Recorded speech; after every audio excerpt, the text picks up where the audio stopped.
Good morning, world. It's another beautiful day to trade. Okay. I broke my loss streak yesterday. Friggin' tired of losing. Okay, seriously. I think it's done. I think it's over. I think it's finally over. Biggest loss streak in 3 years of trading. You could just stop. It sucks because I predicted the direction correctly every time.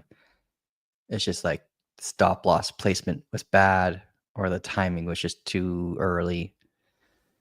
Yeah. How you guys doing? We got Coma in the house. First one here. What's up, man? Boa, good morning. We see Brandon. Of course, Sterling. What's up, Sterling? Andrew. Noah. Good morning, guys. You're now. Oh, yeah. Chainlink got the golden cross. Nice. Okay. We figured it would happen today or the next day based on its placement. Your losing streak was way worse. Well, of course, like everyone's got some bad ones once in a while. Like I think the worst one I've ever had in my career was about 9 losses in a row. But that was like before I considered myself like safely profitable. Yeah. Murphy's Law, bro. Yeah. Good morning, Cal. What's up, HRJ? How you doing, man? If you guys want to learn from a cool trader, yeah, HRJ is really smart too. Cookie. Mike, what's up? All right, let's dive into the charts. We'll go over yesterday's trades and we'll go over the market conditions because right now it's really sluggish. I can see that we might be getting a squeeze. Let's see what happens. But structurally, it's looking predictable. Still following along the value area. Let's get this drawn a little away. It's just easier to see. The squeeze I'm talking about are getting uptrending buyers and downtrending sellers starting to get to. It's a slow apex point, so it'll likely break way sooner than the apex point suggests. It's like way down here, but you never know. You know, it's happened before. It could squeeze all the way to the apex and have our breakout around here.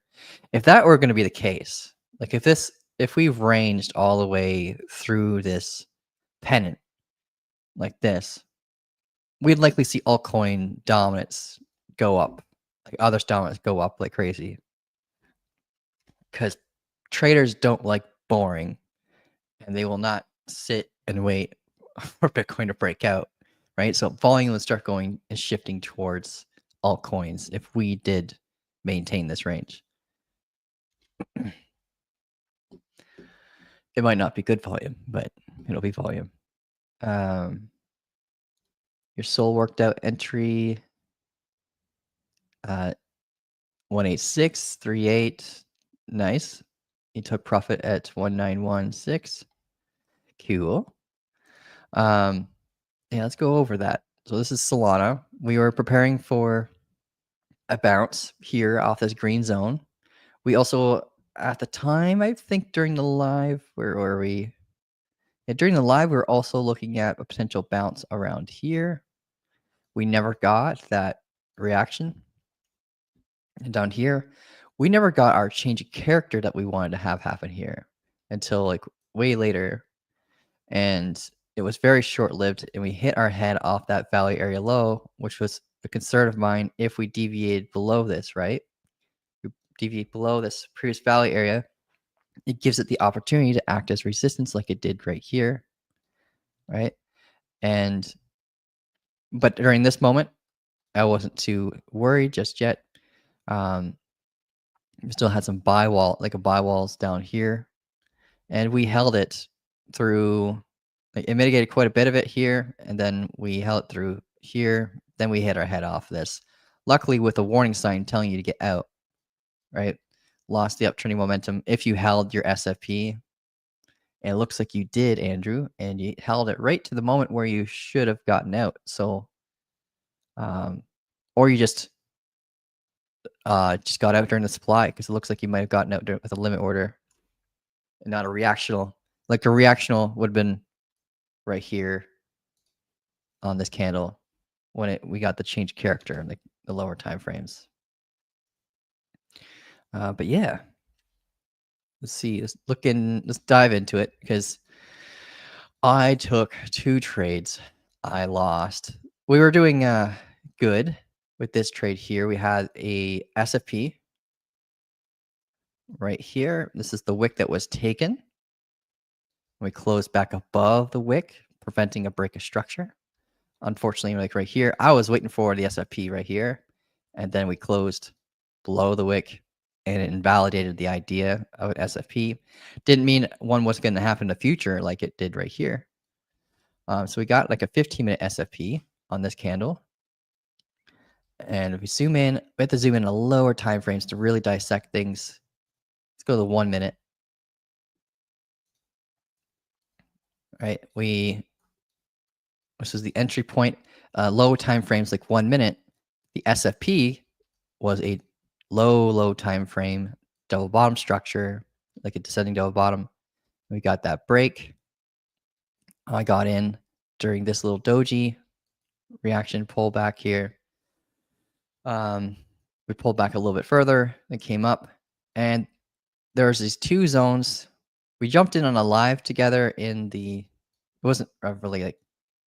But yeah, we jumped in a live together during the trade. Just that, so I could just verbally talk about what I was preparing for. This is the supply that we wanted to have mitigated. We mitigated it here. We broke through it with like a little miniature pennant, and came up, hit one of our concerns. Then family aggro came along. I had to go help my family with something outside. We're basically trying to get rid of mosquitoes. So they wanted me to help like move these buckets of water everywhere, building these mosquito traps. And I'm sure you guys been through that before, where you're in babysitting mode for your trade, and then family aggro comes along, and then after all the warning signs, you miss you miss the warning signs telling you to get out. And there's so this might have been a good exit plan for some people if they were paying attention. When you have that head and shoulders testing a supply concern, it's a little scary, and it can come down and hit your stop loss. And it did hit mine. Some people gave enough breathing room on the initial trade and stayed in. I did not. I got stopped out. However, the stop out was also another SFP on the higher time frames, like the 15-minute. So I can zoom in here.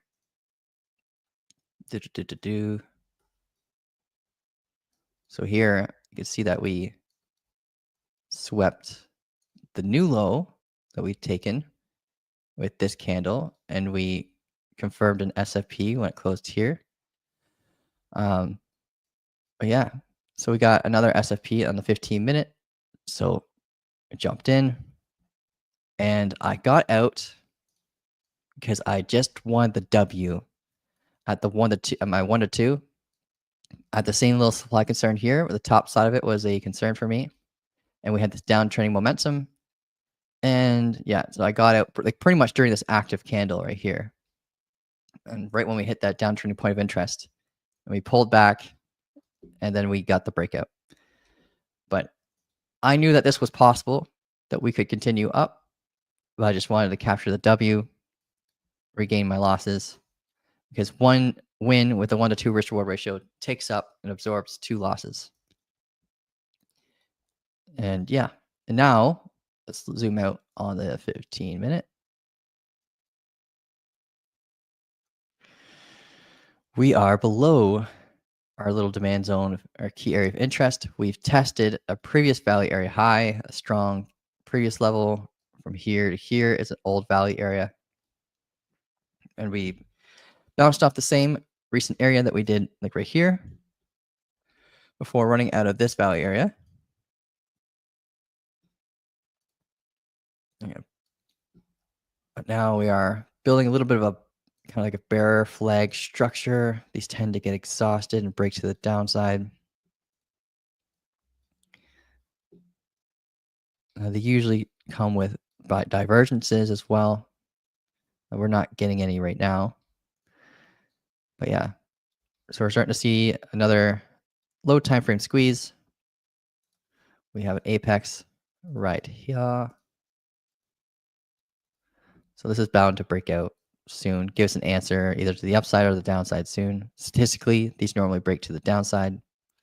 When it does, I wouldn't be targeting further than here.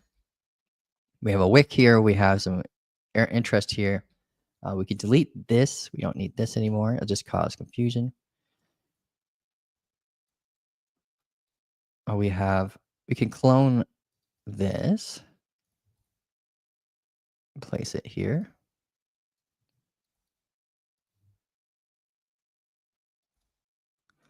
We have some confluences here as well. All right, we have our little supply concern. We have previous value area low. So if we come up here, we could hit our head again. Could be a good opportunity to see if there's a sell wall here. We have two levels that reject off it almost perfectly horizontally. A little off here, but yeah, good time to check to see if there's a sell wall for Solana. Suppressing the price to go lower. Yeah, we could be creating an extension to a range depending on how we behave over here, right? And see it bounce around through this area. Not yeah, it will be more likely actually just to move quickly out of this area. We're between valley areas right now. So if we end up getting acceptance back into here, I could see us more likely to range here or more likely to range back here. If we come up and we start ranging around here, then there could be a lot of buyers' interest when we break 205.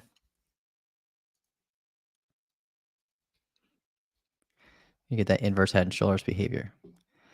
But yeah, that's Solana right now. Nothing that we could really take action on. Even if this broke to the downside, you need a decent stop loss guard just for a measurable target to here. We got Bitcoin squeezing, and its structure looks similar to what we saw with Solana. Got that double top kind of structure at its point of control. Seeing it here as well, resting around its VWAP. So if it falls down back to its valley area low, Bitcoin, then Solana will likely follow along and come back down to this previous valley area high and maybe get an SFP off of these wicks, where we would then take our next strong high as our primary target. Yeah, okay, so that's Bitcoin's just squeezing, consolidating between the valley areas. You could prepare for a short if we come up around this area again, if we start seeing like a loss of momentum, change character reaction, you can start targeting the value area low again. Just prepare for undercuts in the order books in this area here. You might have to undercut them to make sure you get out of your position. But if the walls are looking strong on the sell side and weak on the buy side, that'll tell you that we're more likely to break to the downside and vice versa. So we can use the order books to kind of like gauge the strength of the squeeze on each side, right? So let's go to the order books. We see that there's sell walls and there's no buyer's confidence. We have a sell wall at 118690. So 118690. Let's pull out a trend line here, horizontal line.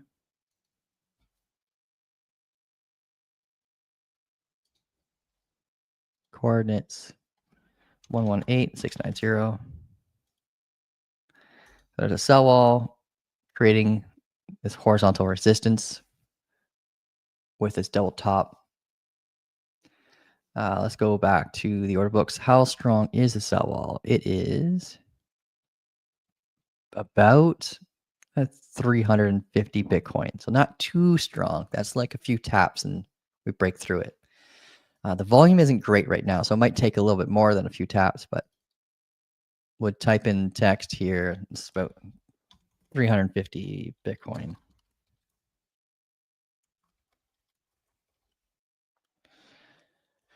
Cool. Okay.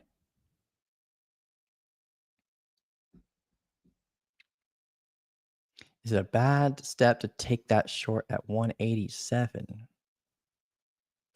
You want to try to take the short on the trend line itself. Well, I can see what you're trying to say. You're trying to front run the potential break to the downside because it's more statistically likely to do that break. But when you're looking at these pennants, they come in different shapes and sizes, right?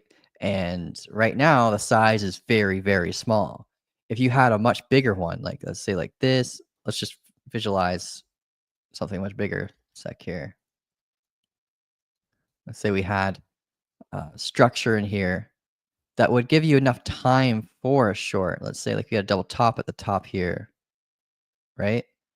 You could get that internal change of character and you can front run the potential break and prepare to exit on the support level. But this one's so small that you don't have that kind of wiggle room to prepare for that kind of escape. I'd be super, super careful doing something like that. Like you normally want a flag that's big enough to allow you to enter near the top and prepare near the bottom. This one's really young. If anything, I would consider this like a continuation structure for anyone who's already in a short, like up here. And if we break to the upside and we see active support, then that's just like a big warning sign.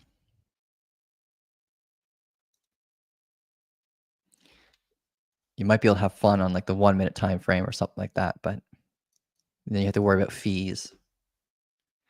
Like you see here, this is a good example. Like here's a good warning sign that we're honoring the momentum. We got like a low time frame head and shoulders. We got our change of character, like internally. So at this point, to prepare for that continuation down and watch the momentum. Whereas here, it's gonna get harder and harder to be able to prepare for that. So if you want to do it on the 1 minute time frame, that's probably the safest spot to watch.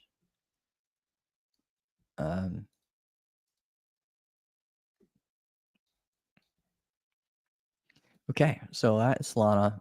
Nothing really we can do. Me personally, I would rather wait for longs around here. I know we're kind of starting a downtrend, so jumping into longs might be a little awkward. So we just got to make sure we get the proper structural criteria, and it might be a short-term trade. So when you're trading against a trend, just know that most of your trades are going to be short-term, short-lived. When things start to range and stabilize, then you're much more likely to see that break to the upside.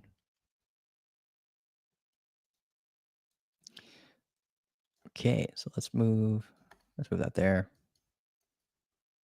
Go back to Bitcoin, see how it's doing against that sell wall. Okay, what do we got in the chat? How much is my $1,000 at now? We jumped up a little bit last night. I'm not sure if I want to count that trade as part of the challenge, even though it was a winner. Right, like we're down about 3% in total.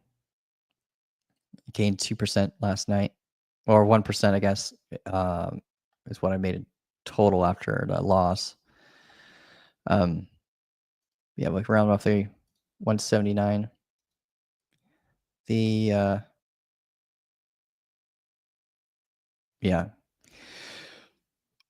Yeah, I'll ask the community's opinion because of the fact, like, if I show you the signal, this is why, like, I don't know if if I should count it as part of the challenge.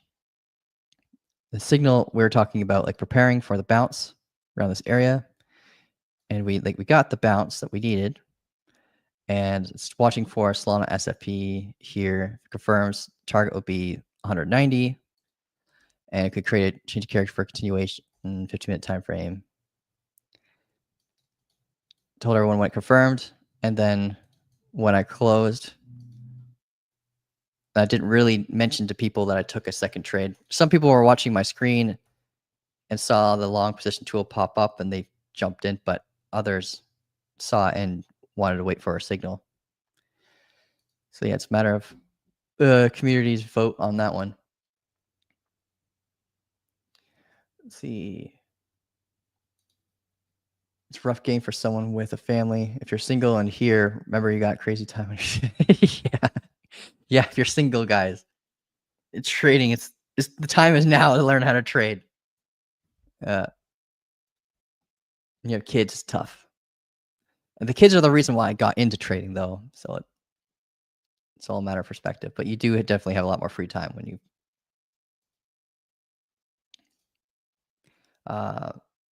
It doesn't count. I took that trade on a traveling account. Good job, man.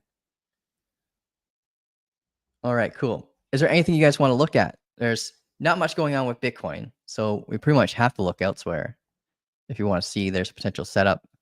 We'll have to see what the assets are at in perspective to Bitcoin's value area. So if we are up here for Bitcoin and we see that bearish reaction, we have to hope that we're trading a short. If we're coming down here, we get that bullish reaction. We'd want our trades to like follow along with the potential long. Test. Okay. All right. Chainlink was first request from Noah.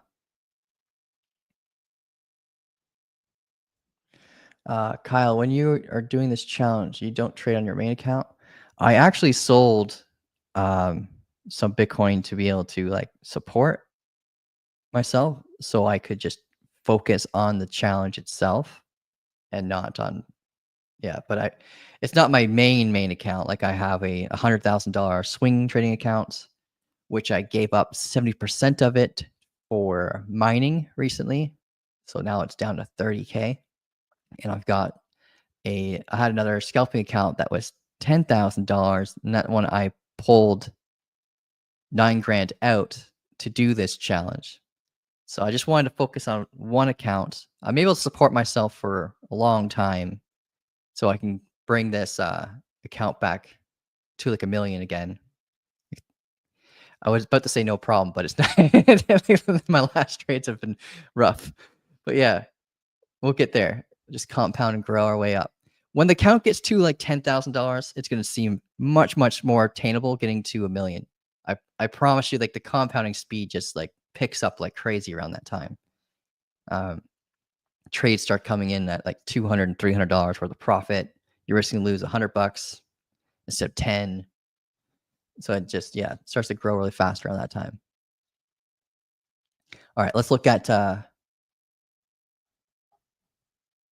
link for Noah here. Let's pull. I got a chain link chart. We looked at this yesterday. Gave us the same kind of vibes as Solana did. It's kind of like peaked the same time Solana did as well. We had this descending channel, kind of like 3 drives behavior. We SFP'd twice, just like Solana did.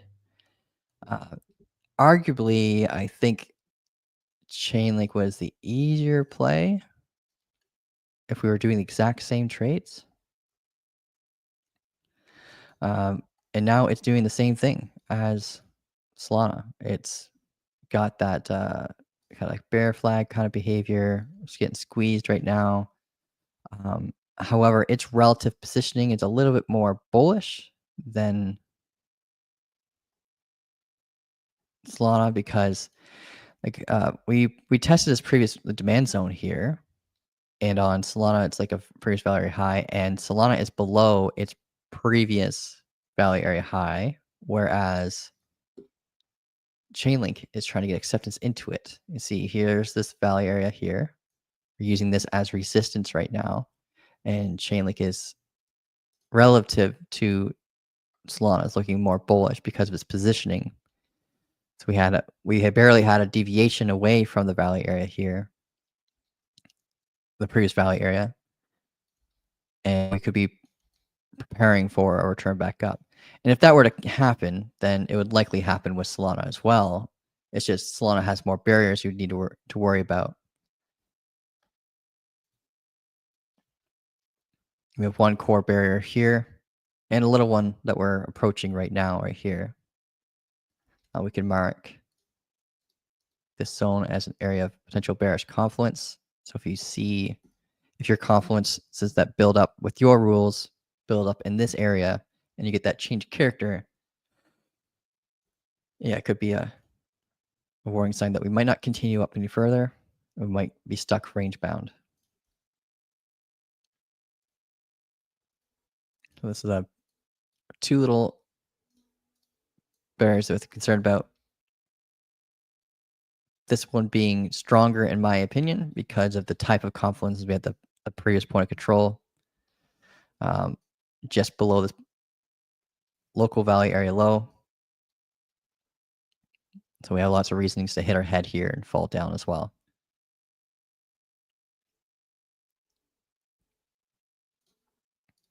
You can pull a new value area here if you'd like. Value area low is flush with the previous value area low, getting our head off the local point of control. What we really want to see is that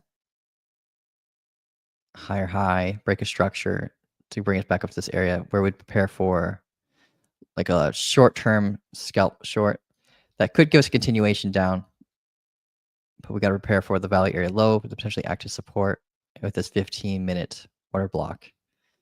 So bullish case scenario isn't very bullish.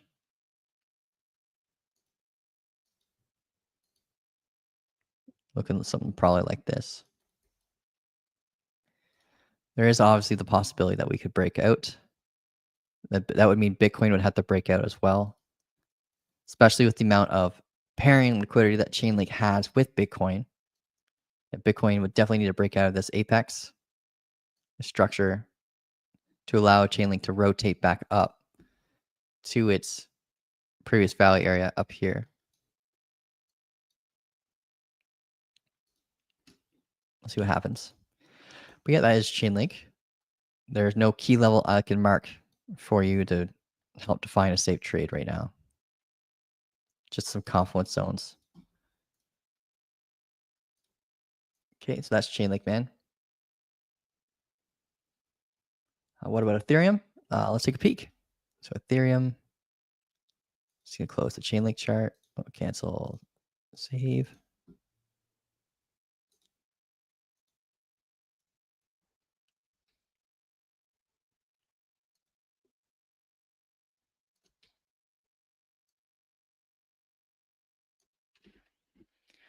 Okay, what's Ethereum up to?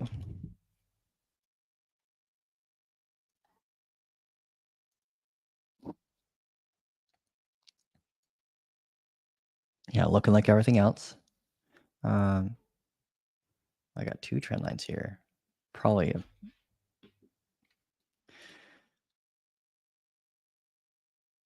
delete this one. So we're still in this descending channel right now for Ethereum. We've fallen back down to this previous value area low, which we're kind of anticipating yesterday. If we got that rejection and lower low, and we left this the active value area, and we got acceptance into this one simultaneously, get that break of structure, and we got below the point of control. We got a little point control here too. We had a little bounce off of it, but then we ended up coming back down to that value area low where this little demand zone is as well.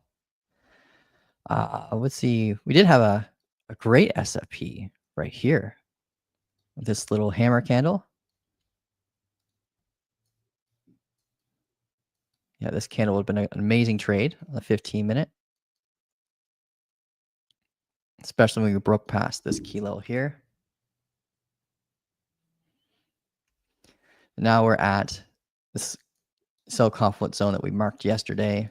We were worried about it causing problems. We mitigated quite a bit of it though, around midnight on Wednesday, and then we came up here, and now we're here again, creating, starting to create divergences for sure. Let's go lower time frames. Yeah, bearish divergence forming here. Uptrending price action, slightly downtrending here, just barely.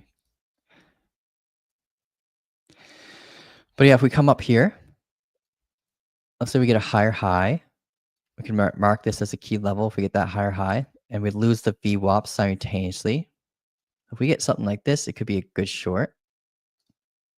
Come up, break that high, create a nice internal strong low on the 5-minute, break that internal strong low, lose the VWAP,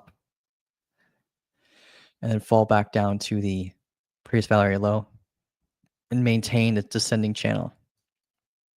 These descending channels, you'll notice that the volume will start to dwindle. The volume will start to go lower and lower and lower. And when it does, that's a warning sign telling you that sellers' confidence is shifting and the buyers might be taking over. So if the seller's confidence starts to reduce, it normally means we're near a strong key level. And this right here is a very, very strong key level at 3,500. So if we come back down here, just prepare for a potential break of this momentum. This would be like a high probability zone for that break. If we zoom out, this is like the structural value area high, and this is the point of control to that structural value area high. If we go to like the hourly, it's a little more clear. Or let's go to the daily, more clear. I know we spoke about it half a dozen times. We never know if there's someone new watching, so make sure everyone gets all the information they need. So here is the value area high I'm talking about. Here's the point of control to that value area high, and here's the value area low. And to help control the price many times, and gave us a lot of warning signs of continuations for target extensions on both sides. Right? So that same problem could happen again. This is like the last little barrier to prevent a potential drop down to 3,000 again. And maybe we could range through this once more before hopefully finally breaking to the upside. This $4,000 level is a really critical zone. And this is pretty much be when I would say close to the time like maybe altcoin season will start, or crazy altcoin rallies at least. So yeah, if we have that cool down, we range a bit, it would be kind of nice because Ethereum just went crazy, right? Have that strong cool down to allow a stronger continuation, stacking more and more liquidity above us. And I'm sure if we looked at Ethereum in a macro scale from the start of when the liquidity started to accumulate up here to where we are now, 515 days. That's insane. Yeah. Maybe we'll just see what we have from here to here. 230 days. Look at the liquidation heat maps.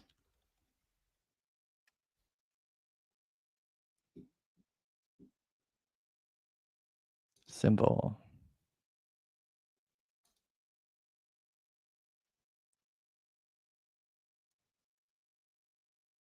As far as we can go back is a year. At least with this tool.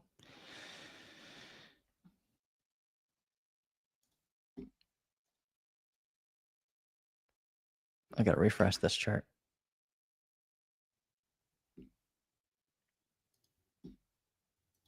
There we go. It looks a little normal now.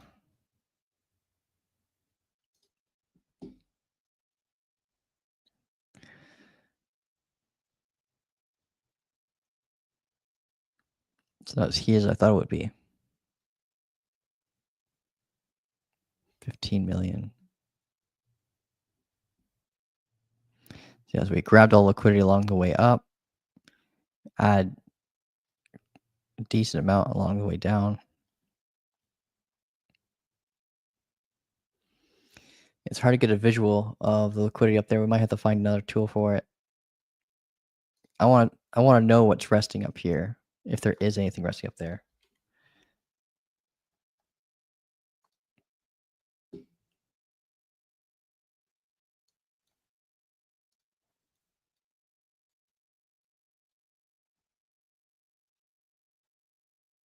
There we go. Back to. All right, cool. So yeah, I'm hoping for a bounce around this area, and then we'll start targeting the top of this structure here.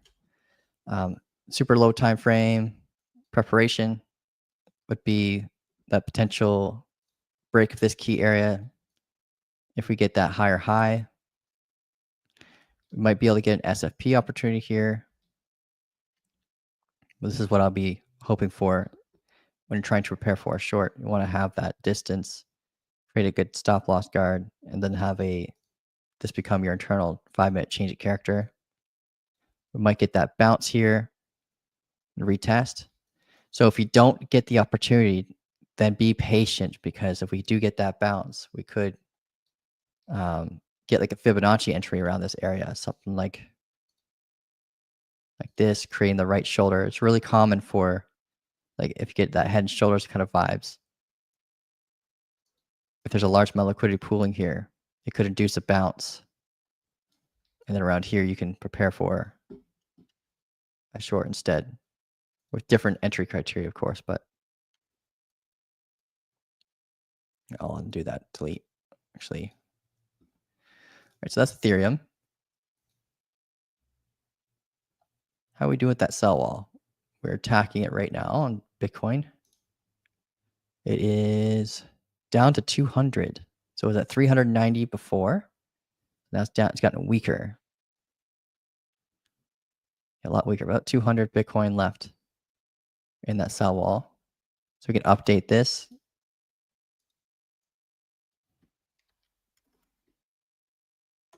The price cannot go past this until the sell wall is gone. It's one really, really handy thing about sell walls. If you see one big enough to tell you to get the heck out, and it's near like a key level of, they're really common near order blocks, and they're common near like points of interest and supply zones. Just look around supply zones, order blocks, points of interest. Use them as good warning signs to prepare to potentially take some off the table, take some profits off the table if the sell wall is big enough that you're worried. This is very small. Like it probably was much bigger before when it started around here. Yeah, it's gotten a lot smaller, so we'll see if we can break past it.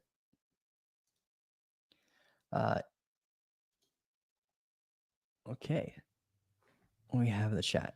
It looks like we're in an ABC wave correction phase C, and we'll again get wrecked people before the next pump. Yeah. Is tapping a sell wall the same as grabbing liquidity? Yes. Yeah.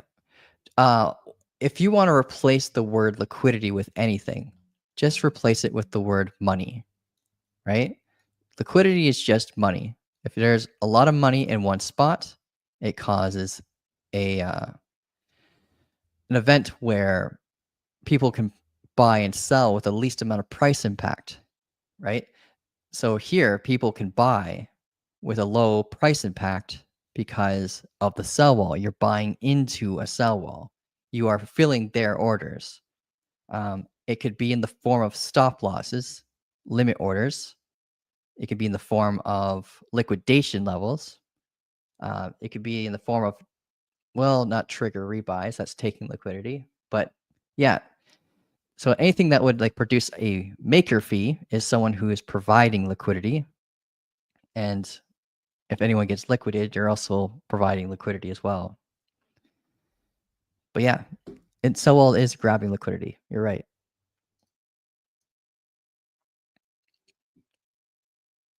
And An illiquid pump would be if there is no walls at all. So if you see, for example, a fair value gap in the price action, it's normally a result of the order books being completely clear until it gets to a buy area. So let's say, for example, there's um, a buyer around here. There are likely little buyers around through here as well.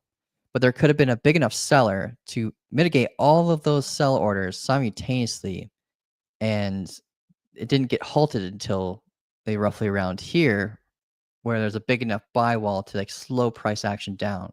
And that's what creates those fair value gaps, those momentum based candles, and all that stuff. And that's normally also why, if price action moves quickly up, it will then usually move quickly back down, because you got to visualize what happened to the order books during this period.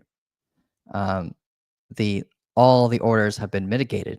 So if we don't range and allow time to fill more and more orders, we're more likely to just quickly fall right back down to the last area where we consolidated. So the order books are a huge like um, crystal ball into understanding the behavior of price action and why certain things happen. I wonder if I haven't seen a good example in a little while now. There's one like here, um, a little step here. But whenever you see a flat line in the order books, let's see if I can just draw an example. You know how like it kind of looks like a mountain sometimes, like this, a bunch of little mountain like that. That means it's like low confidence. There isn't a spot where there's a lot of buyers or sellers like preparing for a certain key level. If you see like something like this and it goes straight up, um, and you got like another little climb here, like this is the wall, and you'd be prepared for price action to slow right down until it fills, just like what's happening right here, right now, right? But if you see like a wall and then no interest until a certain area, and it say it depends on the price, of course, then that would mean that we would basically, the moment that wall is filled, we just teleport to that new price, right? So remember, looking it down below here, it'll show you what price it is down here at the bottom of this order book, this depth chart. So if you ever see that there's like a little spot where there's some little ones around through here where there's like no orders at all, like no interest, then that's telling you that we'll move quickly to the next area of interest, like super quick. And that's where the fair value gaps get created. There was a really, really good example recently that someone screenshotted, where we were a little bit, it was back in the more bearish times, but back down here, there was like zero interest at anything after this point at 97K. There was absolutely no interest past this all the way up until like 93K. So if we ended up breaking past this, luckily we never came to it. But if we ended up breaking past this, we would have just teleported right to the value low because of that. Crazy. So yeah, the order books are a huge crystal ball, and it'll help you a lot with understanding market behavior before it happens. And just using our key levels and confluence with that will help like solve some riddles before they even occur, kind of thing.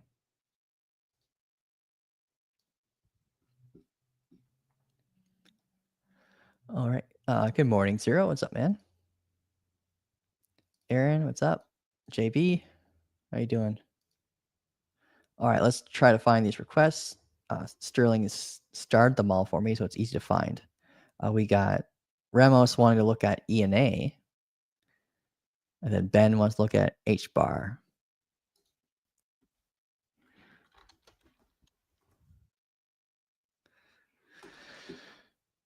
Okay. Oh, ENA's got some relative strength.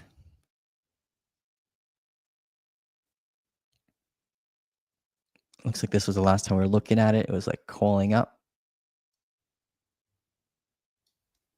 for a potential move. We got a really explosive move from that. That's nuts.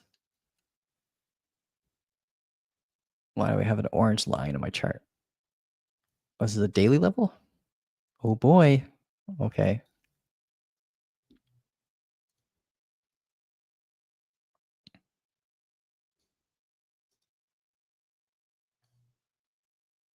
Okay, so yeah. ENA in the macro. I don't know why I don't remember doing the analysis on this, but if we have yeah, the downtrending momentum break on the this is like the daily. Right now we're on the 6 hour. We broke like this inverse head and shoulders kind of behavior here that could allowed us to escape the squeeze between the 200 EMA and the 50 EMA. Relative to the others' dominance, ENA is outperforming a majority of assets based on this chart in comparison to the others' dominance. So it's outperforming assets because the majority of them are actually still stuck in the squeeze. Um, we are above this neckline of this like macro descending to a bottom. We are trying to use it right now as a form of support while simultaneously trying to use the 200 EMA as support. We might get that continuation. We do have to prepare for potential SFP at these highs. That could induce a potential double top that could bring us back down. Worst case scenario. Let's zoom back in the 15-minute.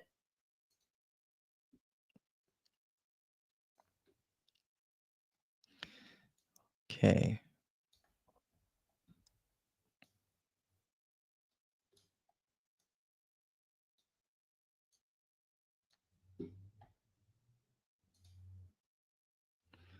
Till about here, eh? Yeah. So we just hit the point control. This previous point control.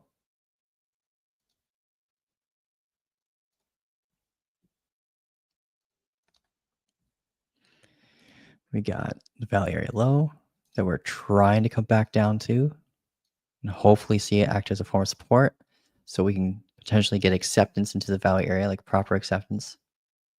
What we want to see for proper acceptance and not just a smash your head off the POC and drop kind of thing. We want to come up and get that break of structure. Now, since we had like this kind of like violent move here, it's more likely this will be a base to consolidative structure, and this would be a support level of that. So I would anticipate us to find support from the confluence of this demand zone and this value area low. So we'd mark little box zone right here.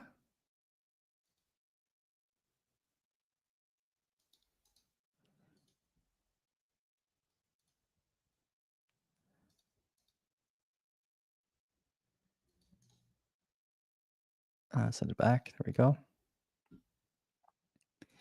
So what we want to see is some consolidation because of this crazy impulse move. We filled most of the like the gap that was created here. So if we get some consolidation here, it could allow for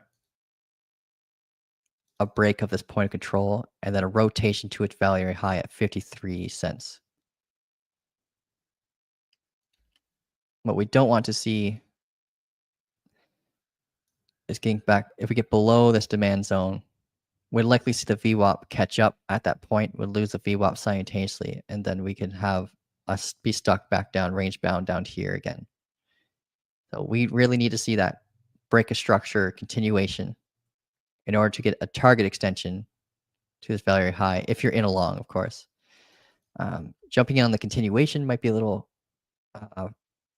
difficult unless you use low time frames. You could potentially find something down here to try to undercut it. But it would definitely require low time frame stuff based on the current active price action. It's a little choppy.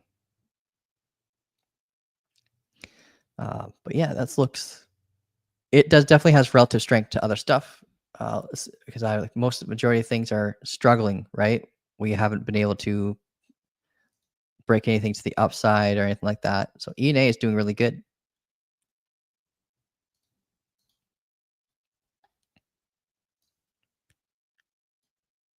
Let's get this updated.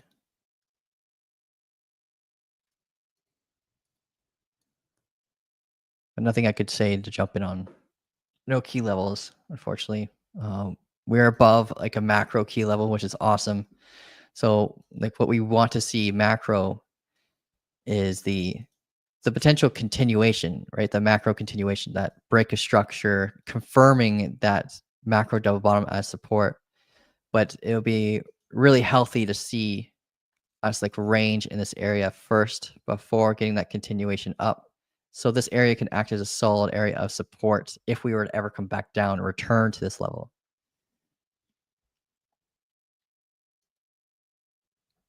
But if we get that, let's say we do get that break and continuation sooner rather than later, like this zone, this entire zone would be treated like a lot like how we're treating this zone right now.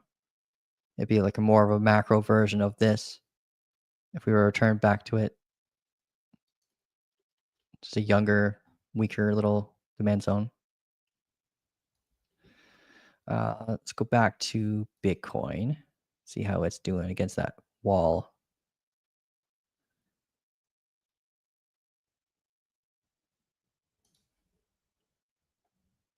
Looking strong, actually.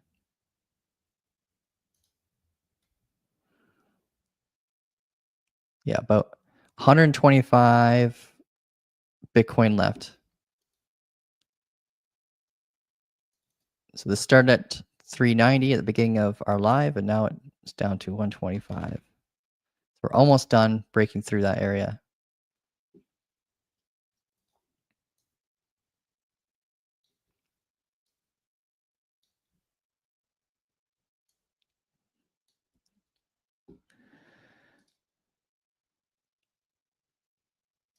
Okay, let's look at H bar for Ben.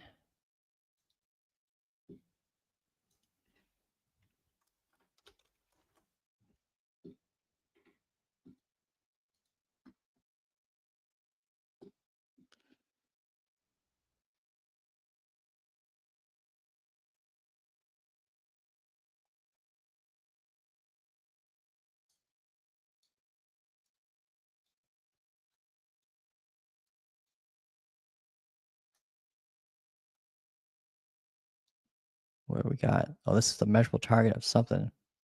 Let's zoom out. Why do I got that there? Oh, it's a double bottom measurable target. Okay. SP. Get that SFP alarm down there still. Wait, we have this macro double bottom that provides us a crazy target of 36, 38 cents area. We tried to get acceptance into this previous macro value area here.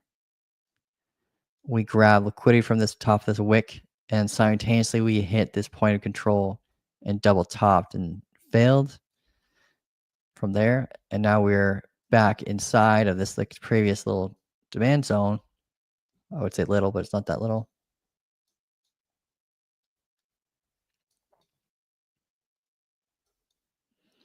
It could come back down further and grab liquidity from here, these lows.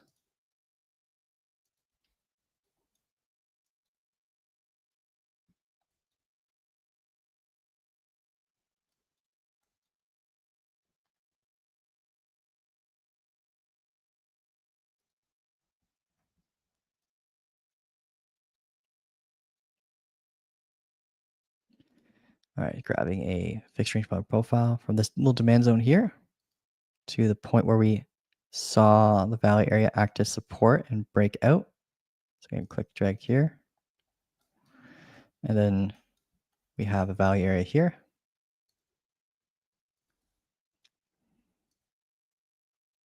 We can mark our previous level since we're still establishing a value area.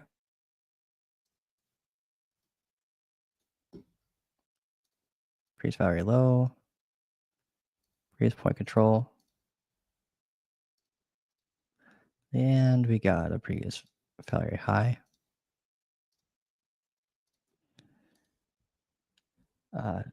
Thanks, Sterling. Appreciate that, man. Okay, so we came down.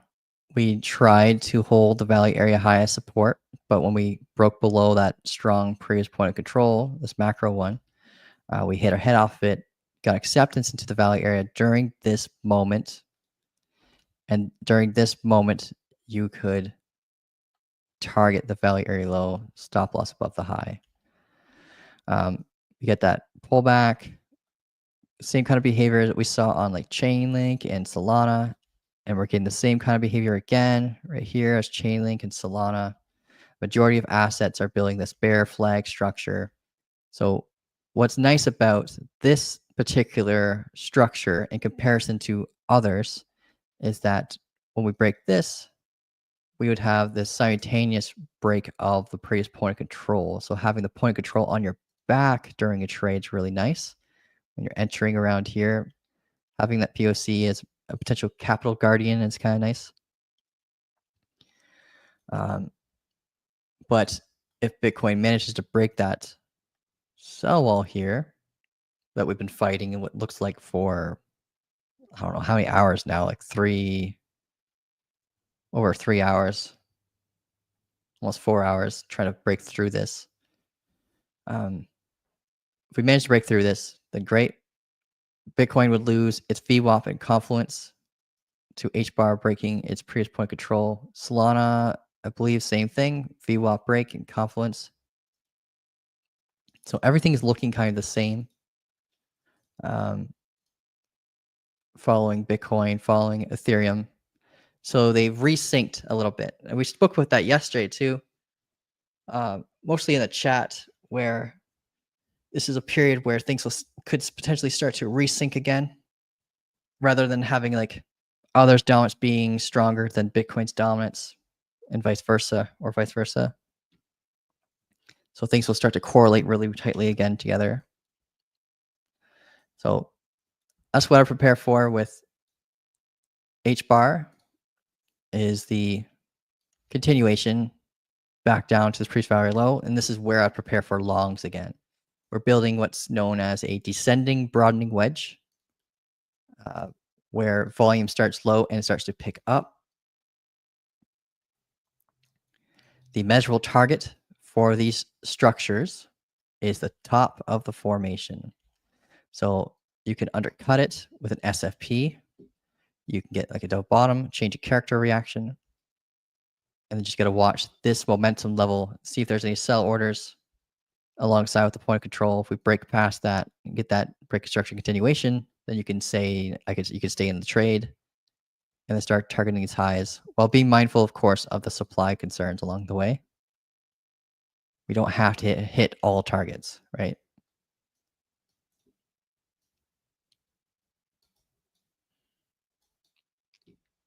So that's what we're waiting for. Neckline break, then continuation down. I might not short this, but I would definitely prepare for the long around here. And when these descending broadening wedges, when you look them up, they'll show that they're more likely to break to the upside. And that's because of the liquidity behavior. We're grabbing liquidity from the downside and we're adding so much to the upside. So it acts like a magnet to the price action as we grab it along the way.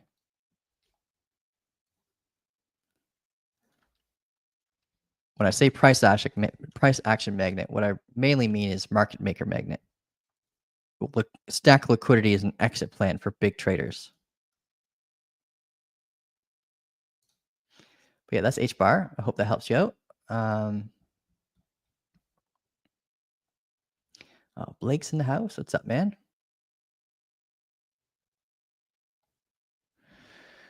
Yeah, we got 95 people watching, 34 on X, 61 on YouTube. How you guys doing? BTC sell wall at 88 on 1870.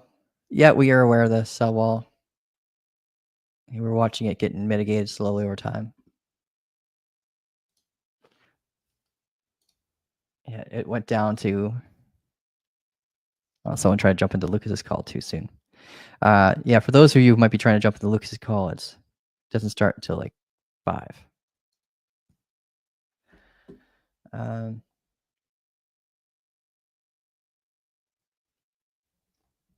Dusty Hunt. Yeah, I can't say that too quickly.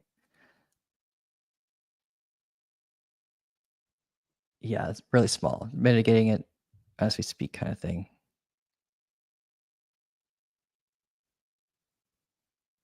Well, the wall got a little bigger actually. Yeah, it did. It started at 325 and now it started to stack back up again. About 600 Bitcoin. Yeah, someone does not want us to break past this. They added to this. Could be retail.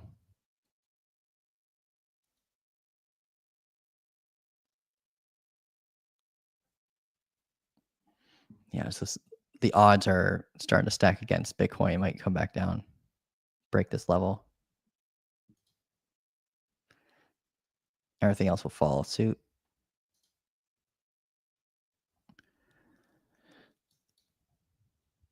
We just got an SFP on Solana. Just confirmed.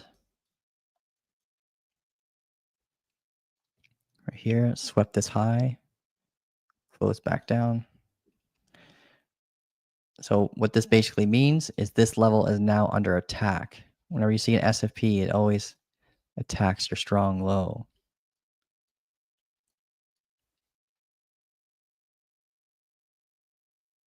So yeah, it could come down there and break that. This is the invalidation point up here at 187.50. And with Bitcoin sell wall here, how's that doing? It's still looking strong. Yeah, getting some confluences now. So this would be a key level for a continuation. Full body close below this.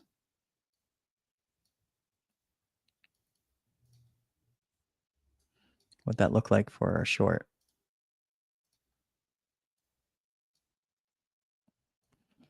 On the SFP wick.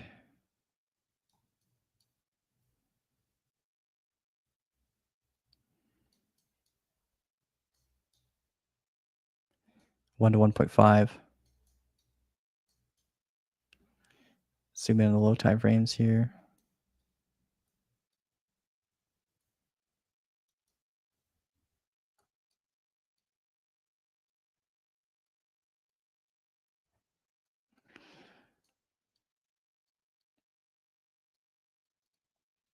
Got that low time frame head and shoulders vibe.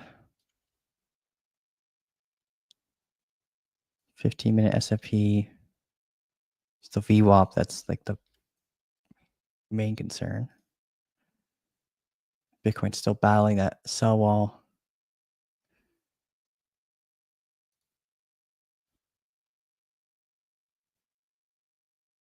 And the sell wall's not getting weaker either. It keeps getting stronger.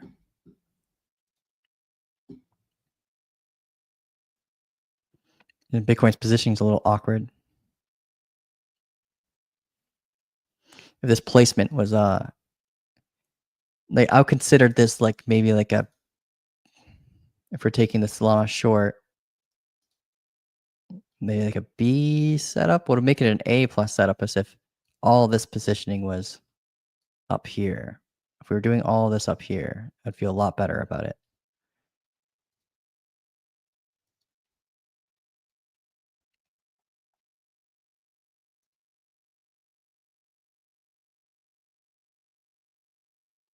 Yeah, we just took out 200 Bitcoin on that sell wall.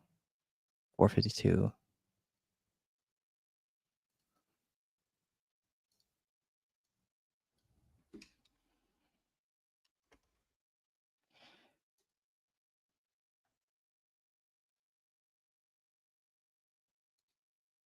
Just gonna pull up something.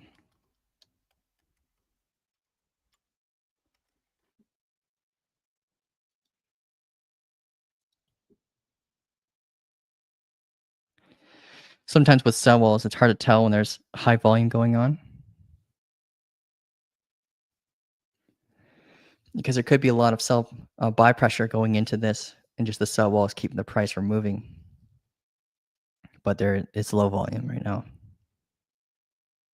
Like you can technically do the math of how much volume is occurring, right? When you mitigate, let's let's say like 100 Bitcoin at a certain area in your sell wall. You just multiply that by the price of the sell wall, and then you have your volume.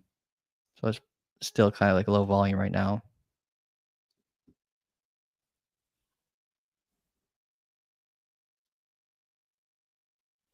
Yeah, a little bit hawkish. It's a matter of whether or not you think you could trust this SFP relative to what's going on with Bitcoin right now. Because if Bitcoin breaks this sell wall, then the trade's going to be over in an instant. If you want to get in a position of strength and to make sure that this has actually failed, you want to see Bitcoin get below the VWAP. It will hurt your R&R entering in later, but it will give you that stronger sense of security in your setup and increase your probability of winning. So sacrificing like a 1 to 6, which is great, to try to get a 1 to 2.7, but a higher win rate.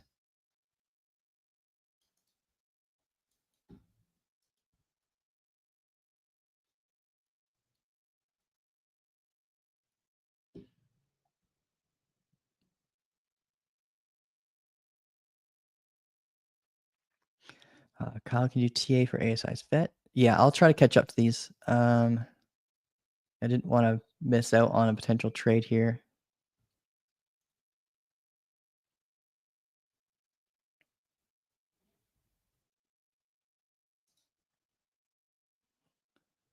All right, we got a 1,100 Bitcoin distance now.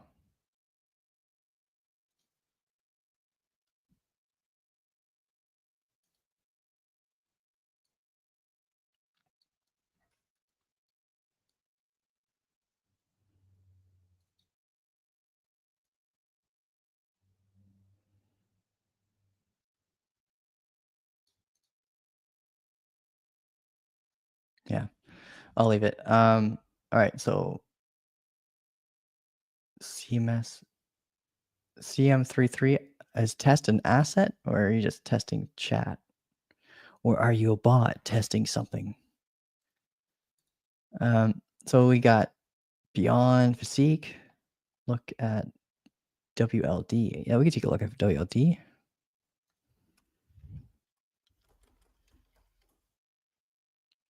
WorldCoin. Okay, same kind of vibes. Bear flag structure. Neckline is of this double top is on the VWAP. It could return back down to here in the short term. Setting broadening wedge behavior.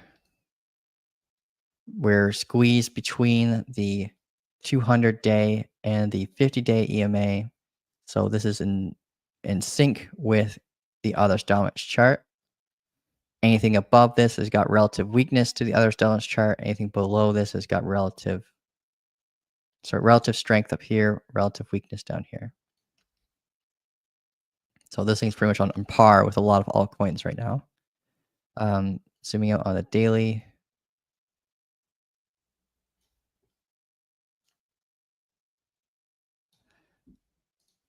It was some price discovery recently at 65 cents. It's almost doubled since then. Nice. We got downtrending momentum here.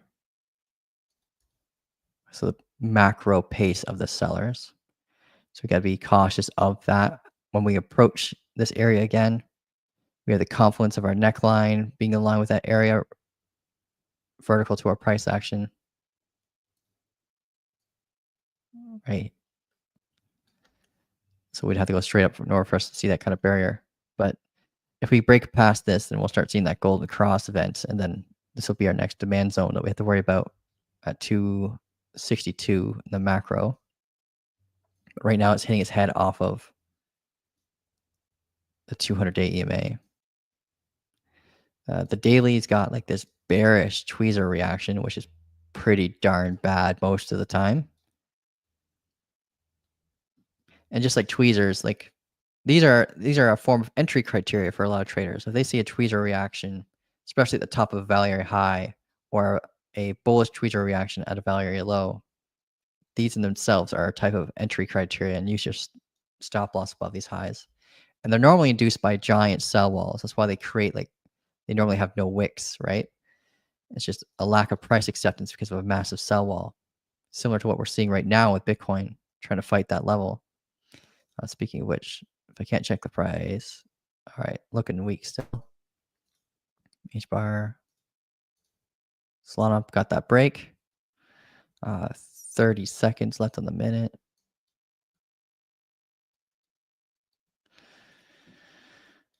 Zoom in on the 15.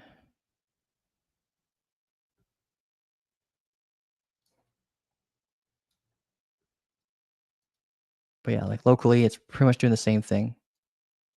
Macro, it's trying to cool down before a potential double bottom break. So we want this consolidation's healthy, but trading between the 50-day and the 200 is always a big pain in the butt for me. I'm not sure how you guys respond to it, but I can't stand it.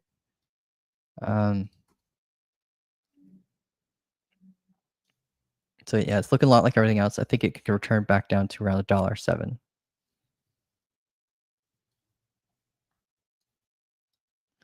Let's go to Bitcoin again. It's really failing against that. Close to breaking its VWAP.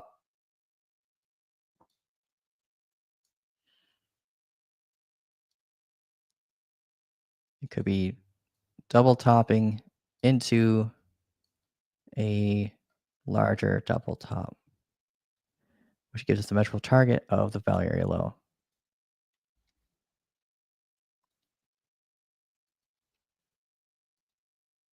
All right, we got the break below the VWAP on the 1 minute on Solana. 5 minute closes in another minute from now. Well, this is the 3 minutes, sorry. We got the, okay, so the 1 minute close simultaneously with the 5. So we're below that VWAP.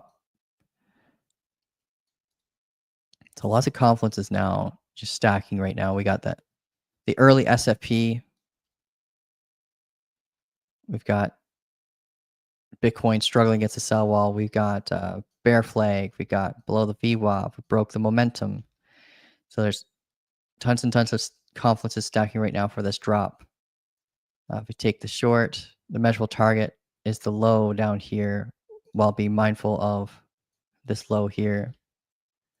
Let's see if I'm logged into my Blowfin.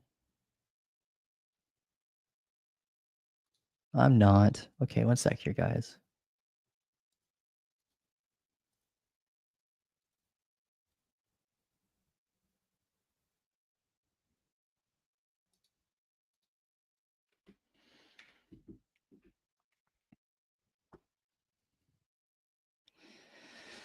Just doing the security stuff. I might have to wait for a pullback if I get it. All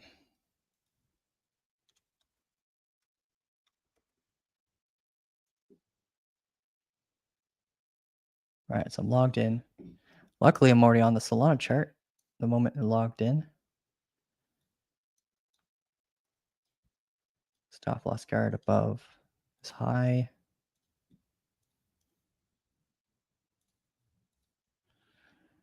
Market.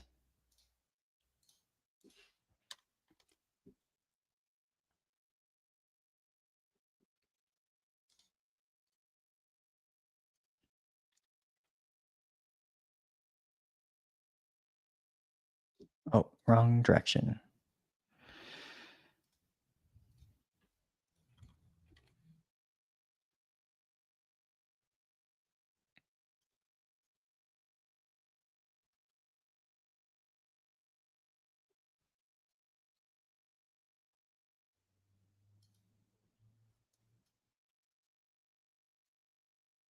Here we got the 3-minute change character. More confluences.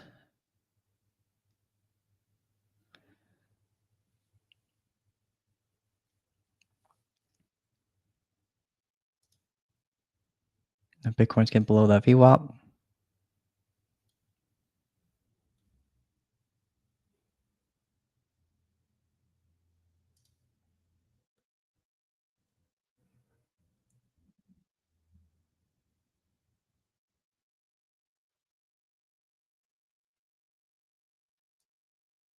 If we come up for a retest, I'll get in during the retest, guys. Same stop loss guard. But I'll get in during the retest. If there is no retest, then there is no retest. I missed the trade.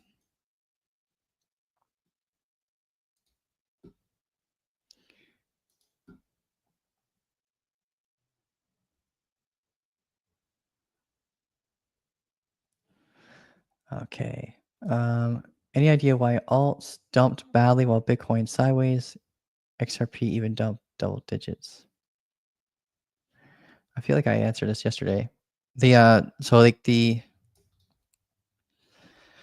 So basically all altcoins had relative strength for a brief period of time. And when assets have relative strength against Bitcoin, Bitcoin would normally be doing nothing, right? Or it could be pumping, right?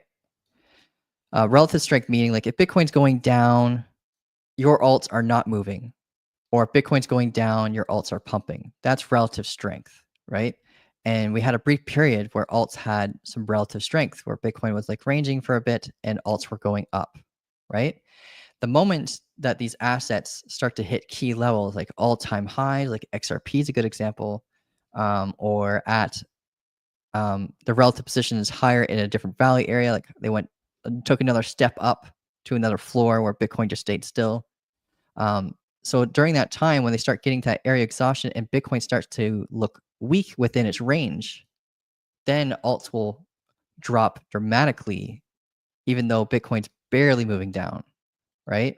It's just because it had relative strength during that time, and then it goes into a period of relative weakness, right?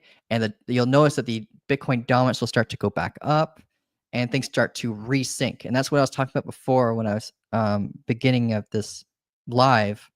Things are starting to resync right now, so they'll follow along Bitcoin a lot more tightly. Now that relative strength stage is over, and we got that relative weakness, the proper healthy correction, that's when we start to stabilize, resync again. I hope that makes sense, but that's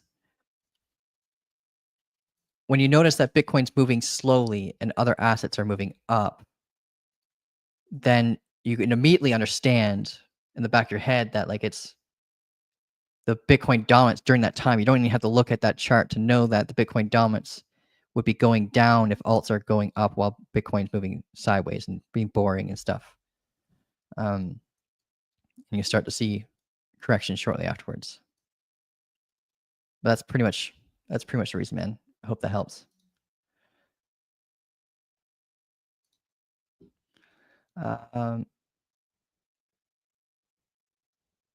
Make sure to like the stream. Thanks, Noah. Appreciate it, man. Like as you took the trade, I'm curious to see why you didn't report it until after it was completed. Real time is more. Yeah, exactly. Yeah. That's why I don't know if I want to count it. It was a bit of a revenge. If I were going to be honest with you, it was a bit of a revenge kind of trade. I was just getting in because I lost one right before it.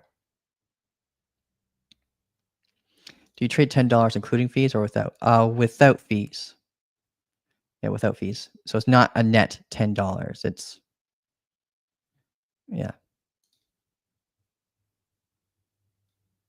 it's gross before fees.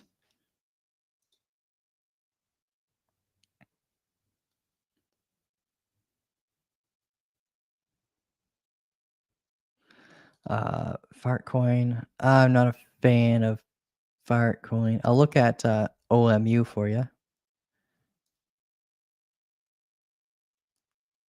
Let's see.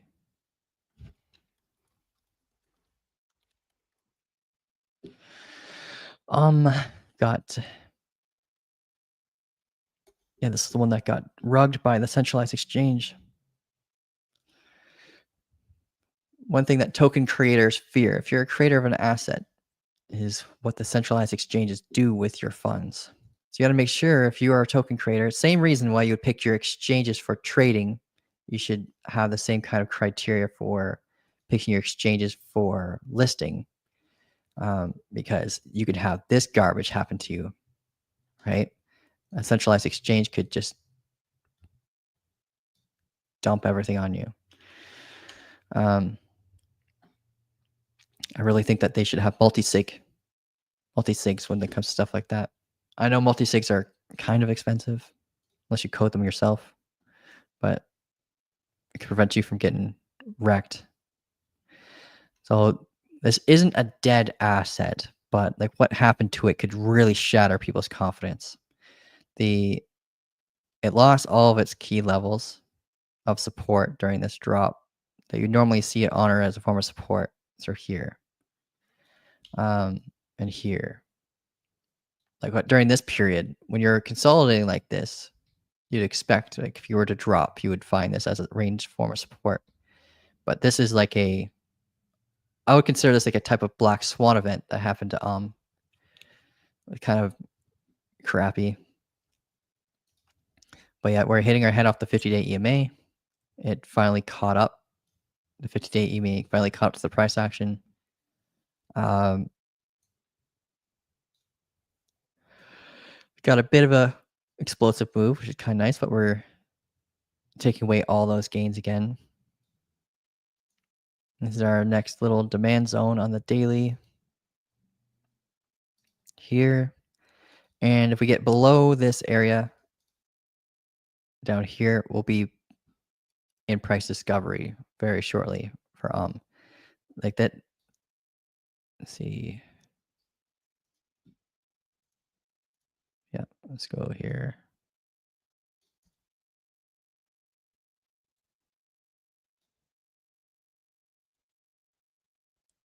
Soul short preparation. Yeah, it's all the criteria has already been met for a short on Solana. Like all of it. We got the retest the downtrend momentum, downtrend macro momentum. We had a break of the bear flag. We lost momentum. We got below the VWAP. We had an SFP on the 15-minute. Bitcoin's losing against its sell wall. So all the criteria has already been met for a short. I was going to come in on the retrace. Just going to pull a fib from this high to this low for a second. We're at the VWAP guard now. I'm going to jump in now on the short for Solana. Sec here. Just going to manage my risk. All right, so it's roughly a 1 to 3-ish on my exchange.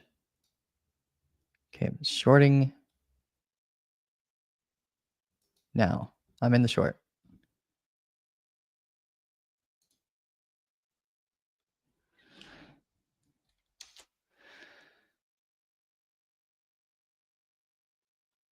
Okay. This isn't a take profit. It's just showing you my entry. Entry at 185.18 on Blowfin. I'm up like 1% right now. I got to notify the community. Entered.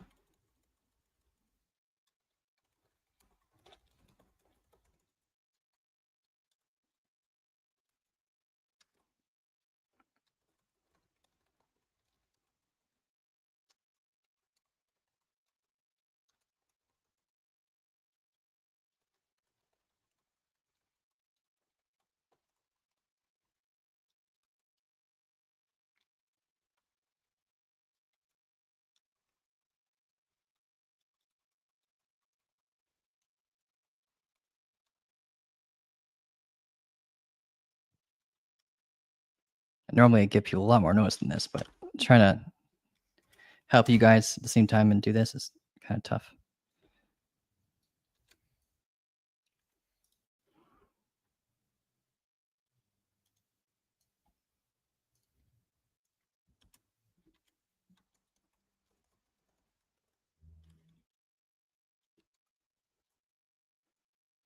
Target.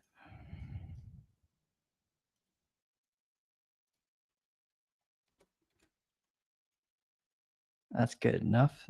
People can understand that. I got Control C.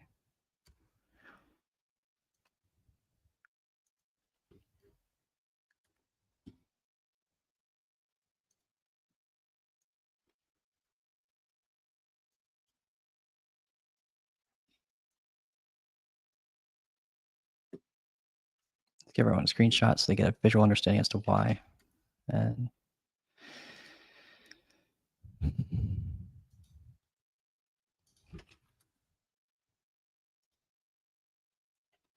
okay, all right. In the short, looking good so far. I'm going to be cautious around here on the zone here.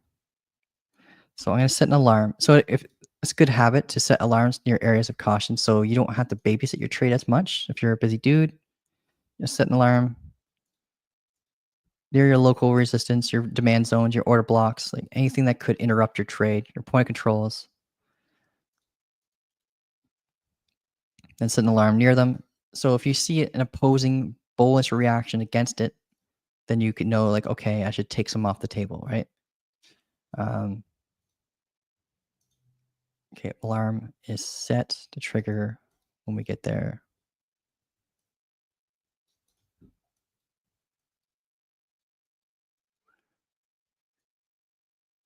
But yeah, congrats if anyone trusted it enough to jump in right after the S&P. Your R&R is going to be incredible. Be like a 1 to 6. Waiting for the confirmation and like the safety with the change of character is best to increase your win rate, but it does hurt your R&R. So higher win rate trade-off for lower R&R. We're up about 6% right now.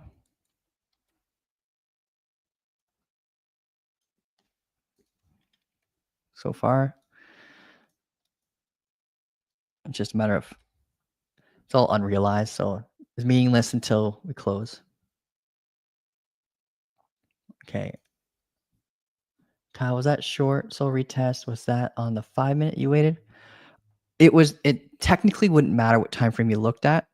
I was, all the confirmations we had were already met when this candle closed right here. So it's a matter of like, we're not looking for the retest for like a break of structure continuation, because if we did that, it would be too late for us to enter. What I was mainly looking for is just the pullback to provide better R&R and like a test against like the VWAP, because the VWAP is like a little bit of a magnet tool. It helps draw price towards it. And it's also a great bias indicator. So when price action is below it, you can prepare mostly for shorts. When price action is above it, you can prepare mostly for longs. So it wouldn't really matter what time frame you looked at. It's just a matter of where the price actually is during the time. And like looking at the lower time frame, like the 3-minute, could have been helpful to see what kind of behavior you're getting though. So I hope that helps you out. Not everything is really about the time frame you look at when all your rules have already been met on the time frames that you do look at. Like the 15-minute was the SFP. That's a rule for a lot of people. We broke below the neckline, got the 15-minute change of character. That's a lot of rules met right here. If you want, like, yeah, I don't want to repeat myself, but we basically, yeah, met a lot of rules. Broke momentum, change character, all the rules have been met. It's just a matter of hoping for a retrace to get the better entry before your invalidation point. So we could have came all the way up to here prior to the invalidation point and still got like a really good entry criteria. Trade's looking good so far. We just need to get below this area here. This is our main concern. I got an alarm here. And if we're looking for, let's say, an opposing reaction against us, it's going to take us about 15 minutes or so before we get, unless we have a crazy tweezer reaction. But it'll take about 15 minutes or so before we get the structure to define something that would mean we could be coming back up to our entry. Do I think we'll get stopped out if we had some kind of reaction here? Probably not. All is based on Bitcoin's relative positioning. Sorry, I kind of skipped the OMTA. But yeah, OM is kind of like heading down this in the lower time frames here, it's a little bit more clear. We've got a retest of this little micro demand zone here. We got to bounce off it. So it could be what we fall down to as well for as everything else is falling. And around here, we could prepare for a potential bullish reaction that could finally break this downtrending momentum in the lower time frames here for lots of negative space from the momentum here, 'cause we have evolving momentum right here. So if we have that break of evolving momentum for then we prepare for this to act as a point of interest, right? An area where we could be concerned with other areas of confluence, like this potentially being a supply concern when we come back down. Let's go back to Bitcoin's chart because it's pretty important for us to watch Bitcoin right now. Bitcoin's relative positioning is very important when you're in an altcoin trade, right? Because right now we're at a point of control. So if we're at a area of interest as well on H bar, or not H bar, we're in Solana trade, like down here, those confluences will kind of like meet and they could create like a bullish reaction. What we want to see is Solana drop faster, so some relative weakness as Bitcoin approaches the value area low. Because as Bitcoin gets to that value area low, this is going to act like a barrier even for our Solana trade, despite where it is, right? So if I'm anticipating that if Bitcoin breaks this level, Solana's drop pace will speed up. But as we get down there, we got to prepare for opposing like bullish reactions. And if we do, it could create an undercut to our target on Solana.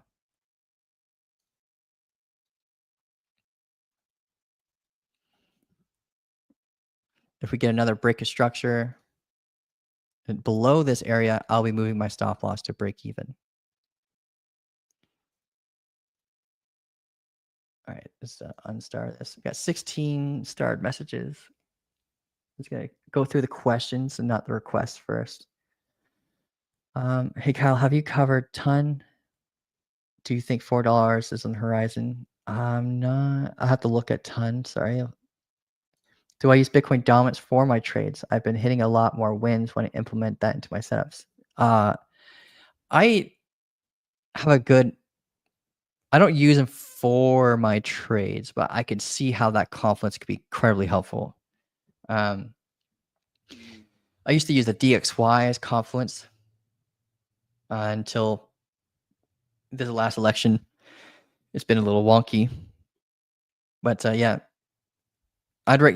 others dominance, USDT dominance, and Bitcoin dominance. They're all kind of really helpful with your trade setups for sure. You can use them as confluence. So you could say, for example, you can make a rule for yourself saying, I will not enter a short unless Bitcoin dominance is weak, or vice versa, right? You can make it a rule for yourself where you have that bearish change of character on like the Bitcoin dominance, then you can prepare for a drop on Bitcoin, stuff like that.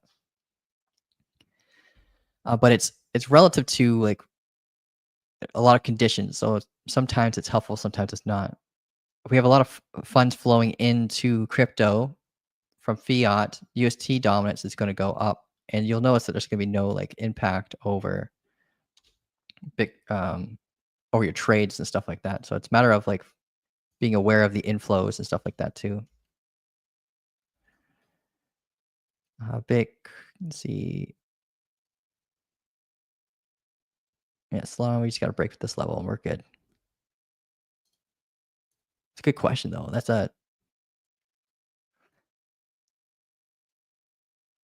I tend to be able to visualize what's going on here based on what's going on the charts between the two, like an altcoin and a Bitcoin. And Bitcoin, I kind of get a gauge of what's going on.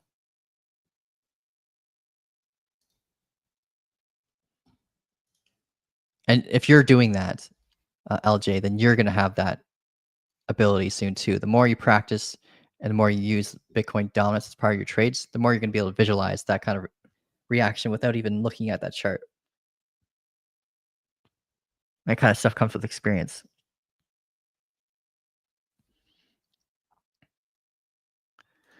Kyle, how do you check how many transactions are required to get Karma listed? So you mean listed on Coin Market Cap? Are you the one doing this? So we had someone yesterday or past few days just going crazy with transactions on Karma. And it must be costing them a small fortune because they're only buying 62 cents at a time, about 10 karma at a time. There must be a bot doing this, or maybe it's a physical manual thing. But someone's been going crazy on buying karma with very, very small amounts. But the fee to buy, oh, they just bought again 11 seconds ago. The fee to buy is like 40 cents. So you're eating up a lot of what you're trying to accumulate doing this. I appreciate you doing this, but it's costing you quite a bit of money. So if you want to find out how many transactions are required before getting karma listed on CoinMarketCap, you just go to BSC scan and you type in the token's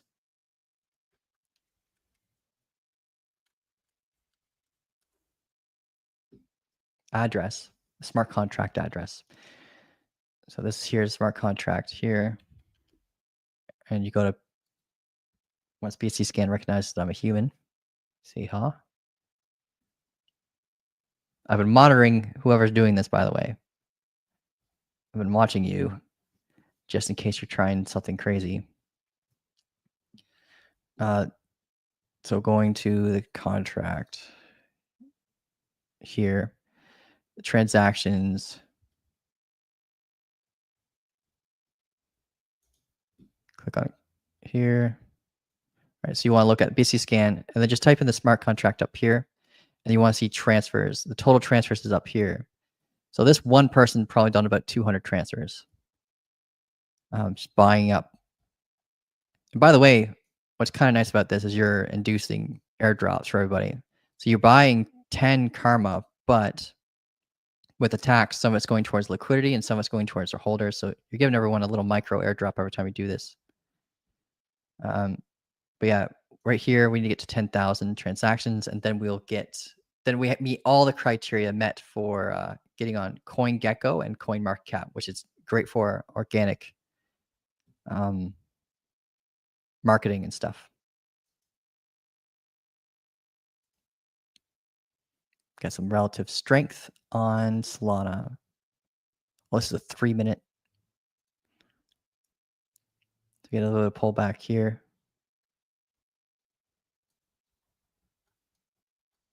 Doji reaction. Remember, dojis are like incomplete confirmations. So we got the pull back here. You got the bounce. Just need the lower low.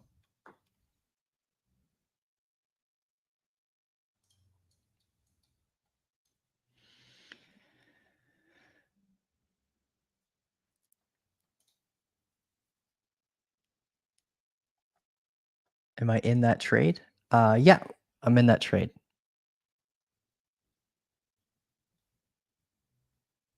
Risk to lose. Do it with the challenge. I risk to lose $10. Trying to gain about $26 to $30 down here. Gross without fees.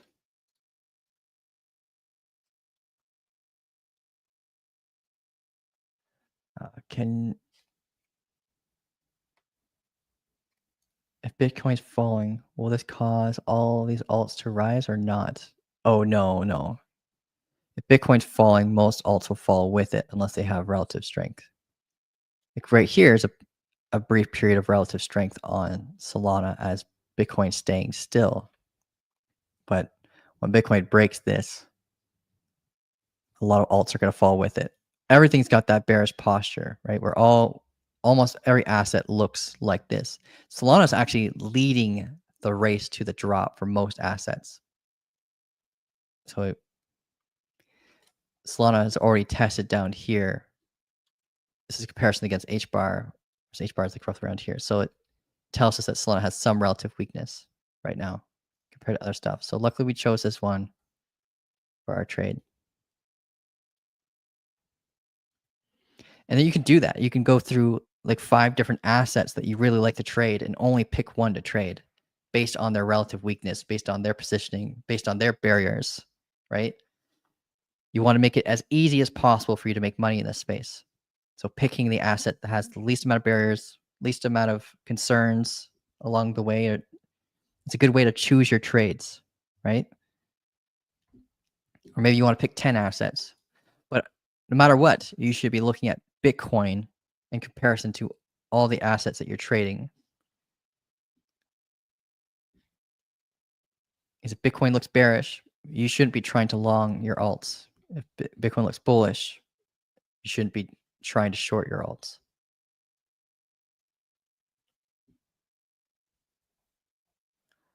Enter the same short on the SFP on 10x leverage. What leverage are you using? I'm using 10x too. Yeah. But what kind of leverage I use is not very important. You don't need to copy my leverage. Leverage is helpful in many ways, but if we're doing one trade at a time, it's not going to be that important. 10x will allow us to probably do about 9 trades simultaneously. But you're never going to catch me doing 9 trades simultaneously, so I don't need 10x with this. Anything more than 10x, I would say it's fine. What leverage is good for that most people don't usually take into consideration is how it impacts your liquidation point. And I know when you're using your stop loss, you shouldn't really be thinking about your liquidation, but it's still important in case your stop loss isn't honored. You're putting less margin at risk in your setup if you're using leverage, right? So if you, for example, entered a short here and you equated your leverage to the point where you have your stop loss here, but your liquidation's just above here. In the event that your stop loss didn't get honored, then you'd get liquidated and you can't really lose more than what you put into the trade, especially if you're using isolated margin. If you're using cross margin, then you're putting your whole entire account at risk. All right, Bitcoin's getting a bounce here. Let's see how we perform now. Let's see, was that we have 118, 107. Okay. Just seeing where we are relative to our stop loss, kind of R&R we get if we were forced out down here.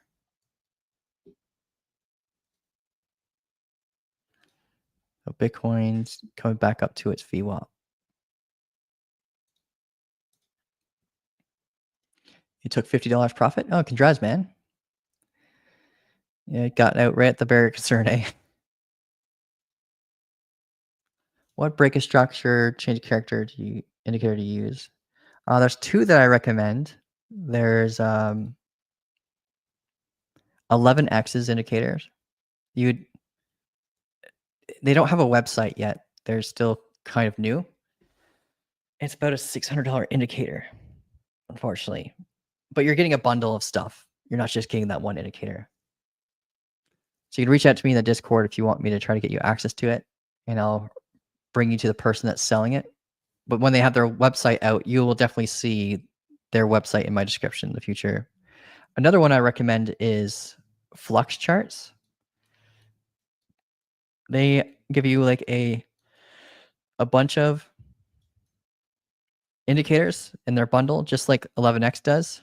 But Flux Charts also has a really good market structure indicator that shows you breaks structure, changes of character, stuff like that. But yeah, 11x is so far is the best one I've ever seen.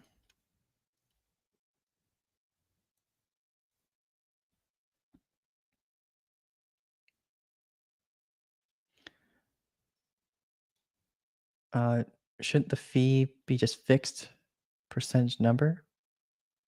The fee is based on a few things. Your fee for your trading, your fee is based on it's not exactly fixed.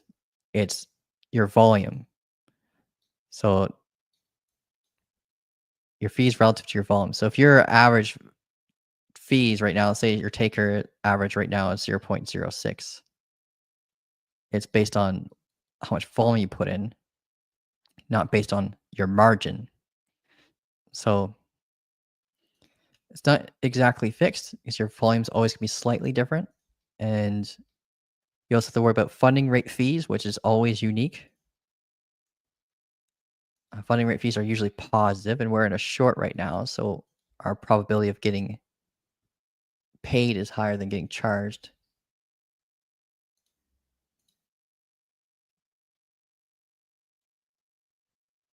Hey, that guy just officially became a whale. Yeah, I saw that. The guy that's constantly buying karma right now. These micro orders. It's got to like 50,000 karma. 55,300. They just bought 81. Okay, so maybe they're listening to us right now because when I mentioned that this is costing them more money than they're making, because they keep constantly when you're buying like that, you're paying 40 cents to accumulate 60 cents worth of an asset. So it's better to do larger transactions and not just do these micro ones. It's costing you more than what you're accumulating.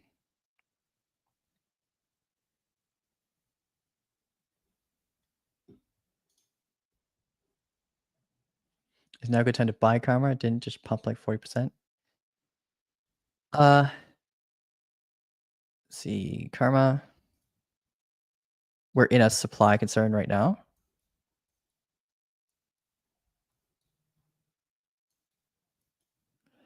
So there could be trapped buyers in this area. We got rid of some of them here. Coming back to an area now. We're basically at the point of control to this large valley area. That's about 35%. When we deviate down below here, yeah, we had a move up of 44%, and we have corrected since then about 4%. So we're giving back about 10% of the gains. Well, yeah, you know what I mean. Our next area of concern is up here. A lot of people are hodlers, and we have a small amount of trade participants right now, 2,250. We got one new whale out of this, but we lost a few whales going down. So basically a trade-off for 2 for 1.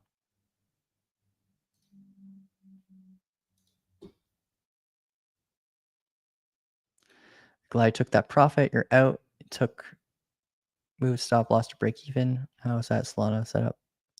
Are we getting above the VWAP? Got an opposing change of character on the 3-minute. So we're starting to get some red flags. Bitcoin just needs to get that brick of structure prior to our stop loss, and we'll be fine.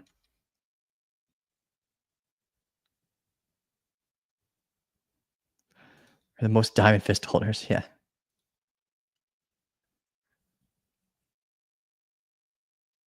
Is that the Shihai? What is the Shihai indicator? The Shihai indicator is an indicator that looks at the USD dominance chart to provide confluences, like inverse confluences, to define areas of strength. So if we, for example, I'll pull it up here for you. Shihai is right here. It's included in the 11x bundle. Just gotta wait for it to load. It's a big indicator.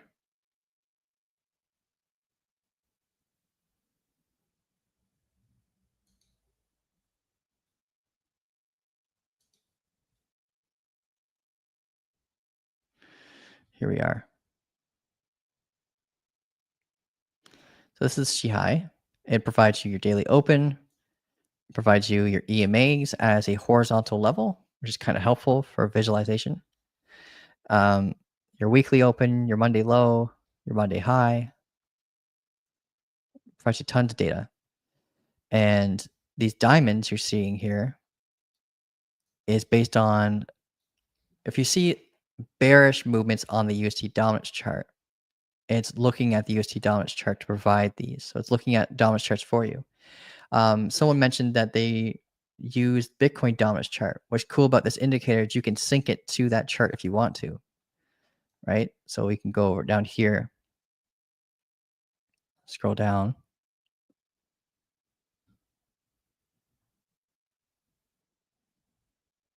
Where are we? Where is it? There it is. Okay. So right now it's in sync with the USD dominance chart, but you can click here and change it to whatever chart you technically want. So it's really good with others dominance charts. It's really good with um, USDT dominance. It's good with Bitcoin dominance. It all depends on like what kind of interaction you're looking for. If you're trading an altcoin, yeah, I'd probably suggest using Bitcoin dominance. We had to test that out. But yeah, see where we get these diamonds. Use them as buy signals or sell signals or areas of confluence. So once you see one, let's say it's at a value area high, you'd listen to them a lot more if they're at value highs and not internally within the value area, or else you'll get stuff like this, a lot of false signals. So the signals you want to look for are the ones at value area lows. And if you see these triangles here, these are called like, I think they're called golden dragons, and they have a black dragon. There's a black dragon right here. It's tough to see on your side, but whenever you see these, they're really good confluences for longs. The black diamonds are good confluences for shorts. Got a couple up here. Then you have the red and green ones that are like weaker versions of that, but they still provide like good signals. So you don't jump in on a short when you see it, but you use it as a part of your checklist. Like you might tell yourself, I will not enter a short unless there is a like Shi-High diamond. And then you can have another rule following up saying like a Shi-High diamond alongside like SFP could be your other rule, or maybe a change of character. So you get the Shi-High diamond, change of character at a value area high, right? And then then we can also have a rule saying like we need to break momentum as well, right? These could be your rules. Or maybe you can have also an additional rule about the VWAP, right? So it's all about stacking as many confluences as you can to increase your probability of being right. And the Shi-High is a great one for one of those confluences. I hope that helps you out. But that's basically the Shi-High indicator. There's more to the indicator than that. That has you can customize what kind of EMAs you have on here. The daily open is really helpful for certain strategies as well. All that stuff. Lots of cool stuff built into it.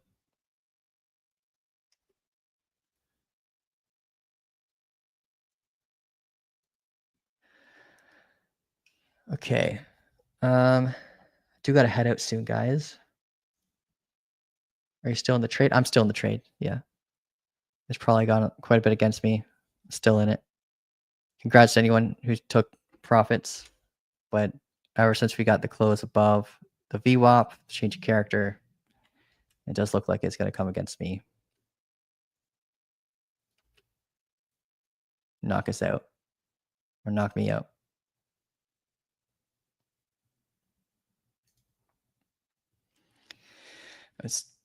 With my win rate lately, I'm starting to feel like I should start doing Kelly factor trading. It's a whole other form of risk management. You're just doing burst trades. It's all my trades would have been winners, including this one if I did Keller factor risk management instead. Looks like Hyper is opening up for another good long. What's up, bro? Let's see. Where's Hyper at?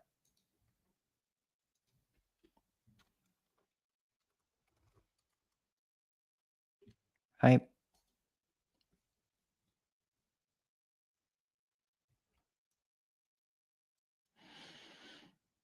Yeah, you're right. Yeah. We're at a demand zone now. One that we marked before.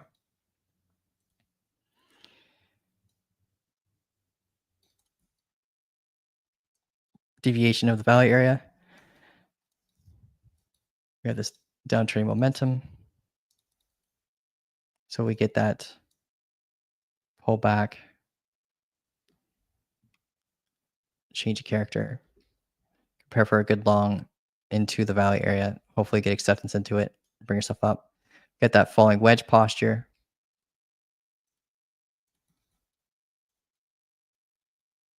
See, hype is looking strong again. We're preparing to be strong again. So just gotta wait for that pullback, higher high break. You're set. We could break out, hit our head here, pull back. Could use Fibonacci during that time to get in on a better area of interest. Yeah, it's just a matter of waiting. We got on the 15-minute time frame. 15-minute shows like a double bottom posture. Potential retest. Oh, I see. Okay, I see what you're seeing. Yeah. Retest higher high. If we broke that high, then we're set. Where's that sell wall doing on Bitcoin? Sell wall's gone down to 470 from 600. So we're fighting this again.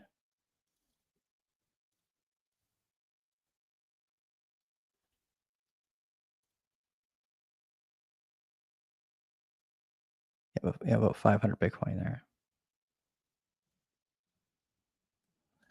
Yeah, someone is offloading like crazy here.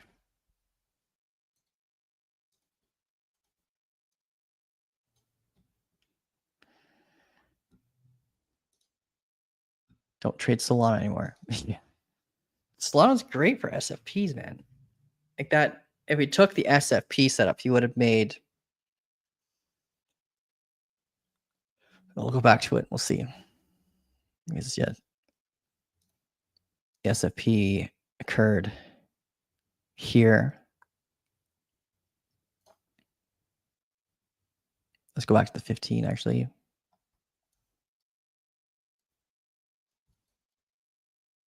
Just taking the SFP. It would have already been a 1 to 2. Such a bomber, man. I'm telling you, I don't know why I've been losing so much lately.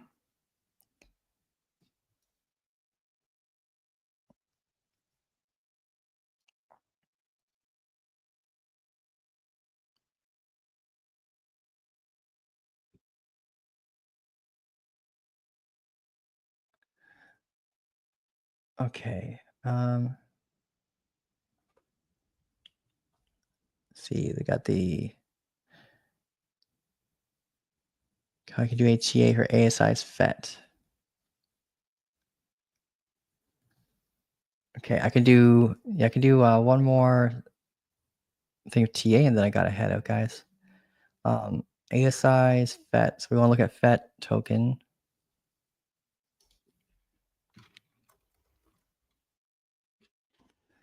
Last time I looked at was July 16th.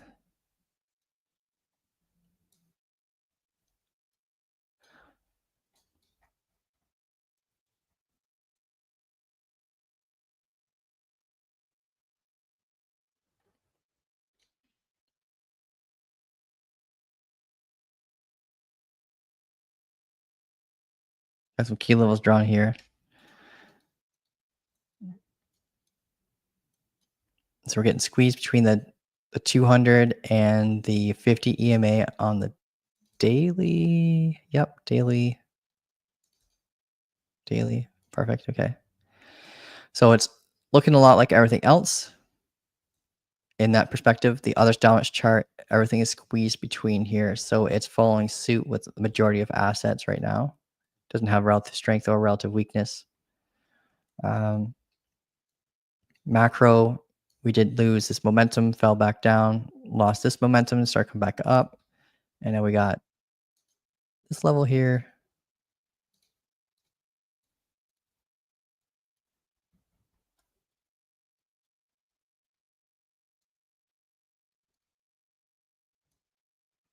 Your goal is to get to many touch points as possible when you're drawing trend lines so you can trust them. And then order books validate them, right? They're not levels you take action on unless you use them as an exit plan. You don't want to ever really use a trend line for an entry plan, but they're good for exit plans. When you lose momentum, it shows you the pace of the buyers or sellers have shifted, and they could be good early warning signs. especially if they're prior to a change of character. But yeah, we're getting squeezed between the 200 and the 50 again.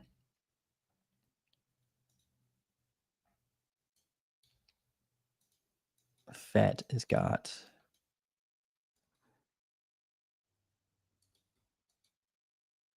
building a rounded bottom posture. Got the VWAP in our face, horizontal resistance. Could get that double bottom break to test this neckline again at 177.9. This level is on here in bold because it's a strong historic key level that I've got marked.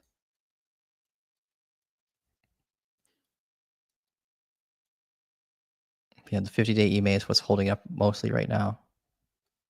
The buyer's interest alongside the momentum and this EMA. So there might be a chance for it to pump after we break above this VWAP and this local key level here. I'll mark it here for you.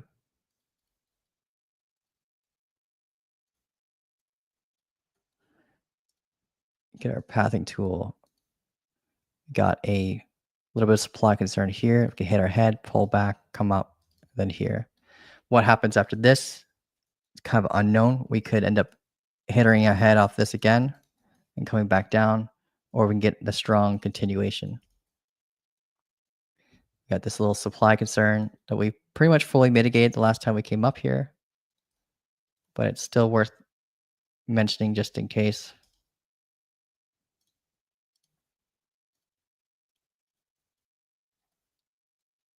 The R&R path from here to here isn't great with this being your current stop loss. So if we hit our head, pull back first, you might get yourself a better stop loss card to target somewhere around here for like a 1 to 2.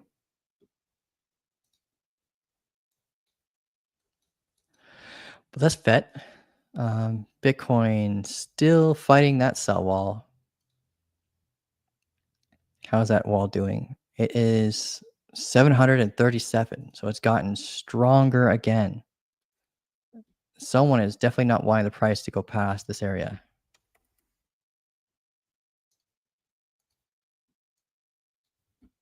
Or retail keeps stacking on it, getting out.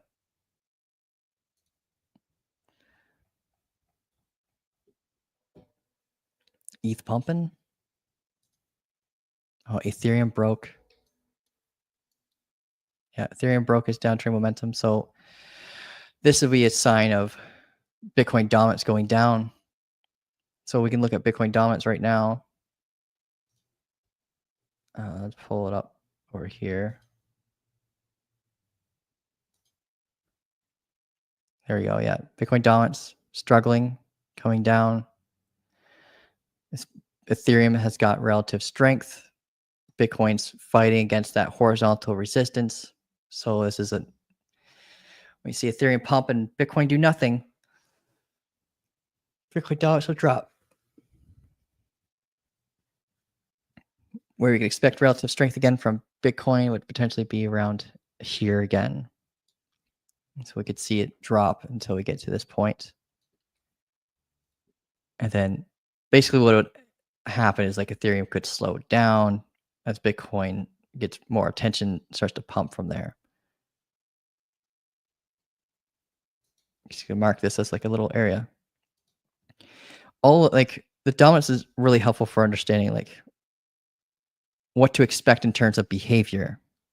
Where is the attention going to shift back and forth? And this will tell us that the attention might shift back to Bitcoin if we come back down to this area. So that's kind of how you treat these little demand zones on Bitcoin market, BTC dominance. They're all kind of like attention shifters. Like you're seeing how the behavior will change. It's not normally something I would take action on in terms of trades, but it is helpful data.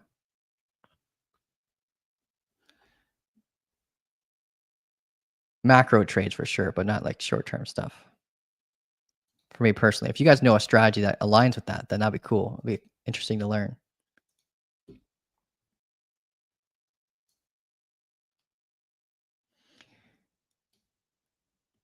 Are we changing strategies or altering entries if we keep getting stopped out?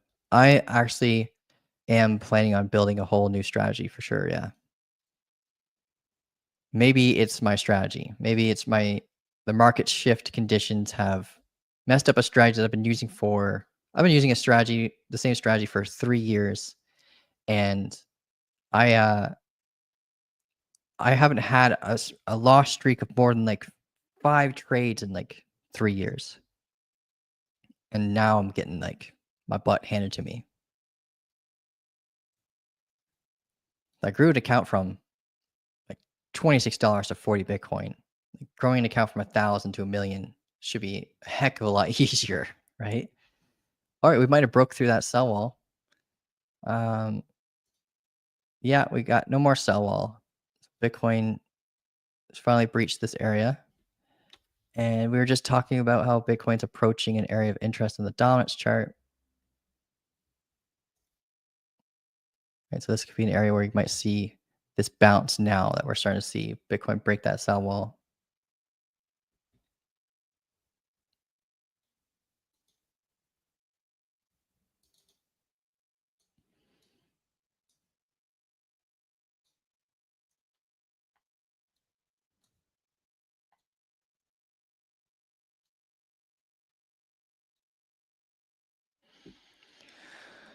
Alright, guys, I gotta head out.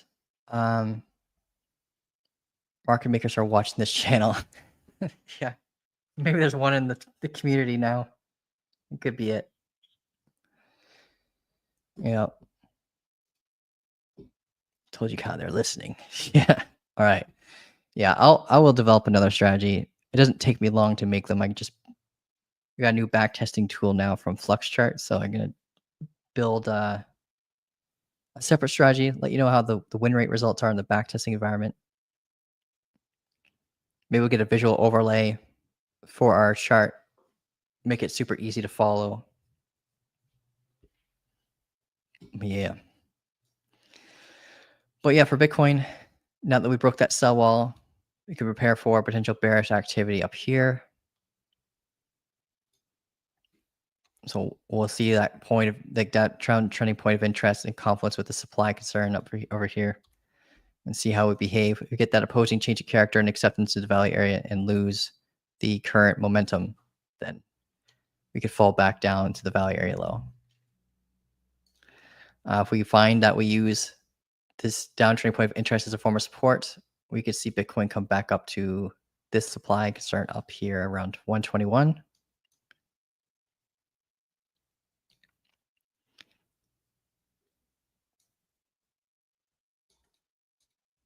Yeah, that's what it's looking like right now. All right, guys, you have yourself an amazing day. Thanks for jumping on. Congrats to some of you who made some profits on that trade. I did not. Let's see. All right, cool. All right, guys, you have a great day. Thanks for watching. And yeah, reach out to me in Discord if you need help with anything. And I'll see you tomorrow. Tomorrow is going to be Friday. Tomorrow's Friday. My days are kind of bleeding together. Yeah, tomorrow being Friday. Yeah, tomorrow will be like a 2 p.m. live stream. And I'll see you guys then. See you guys.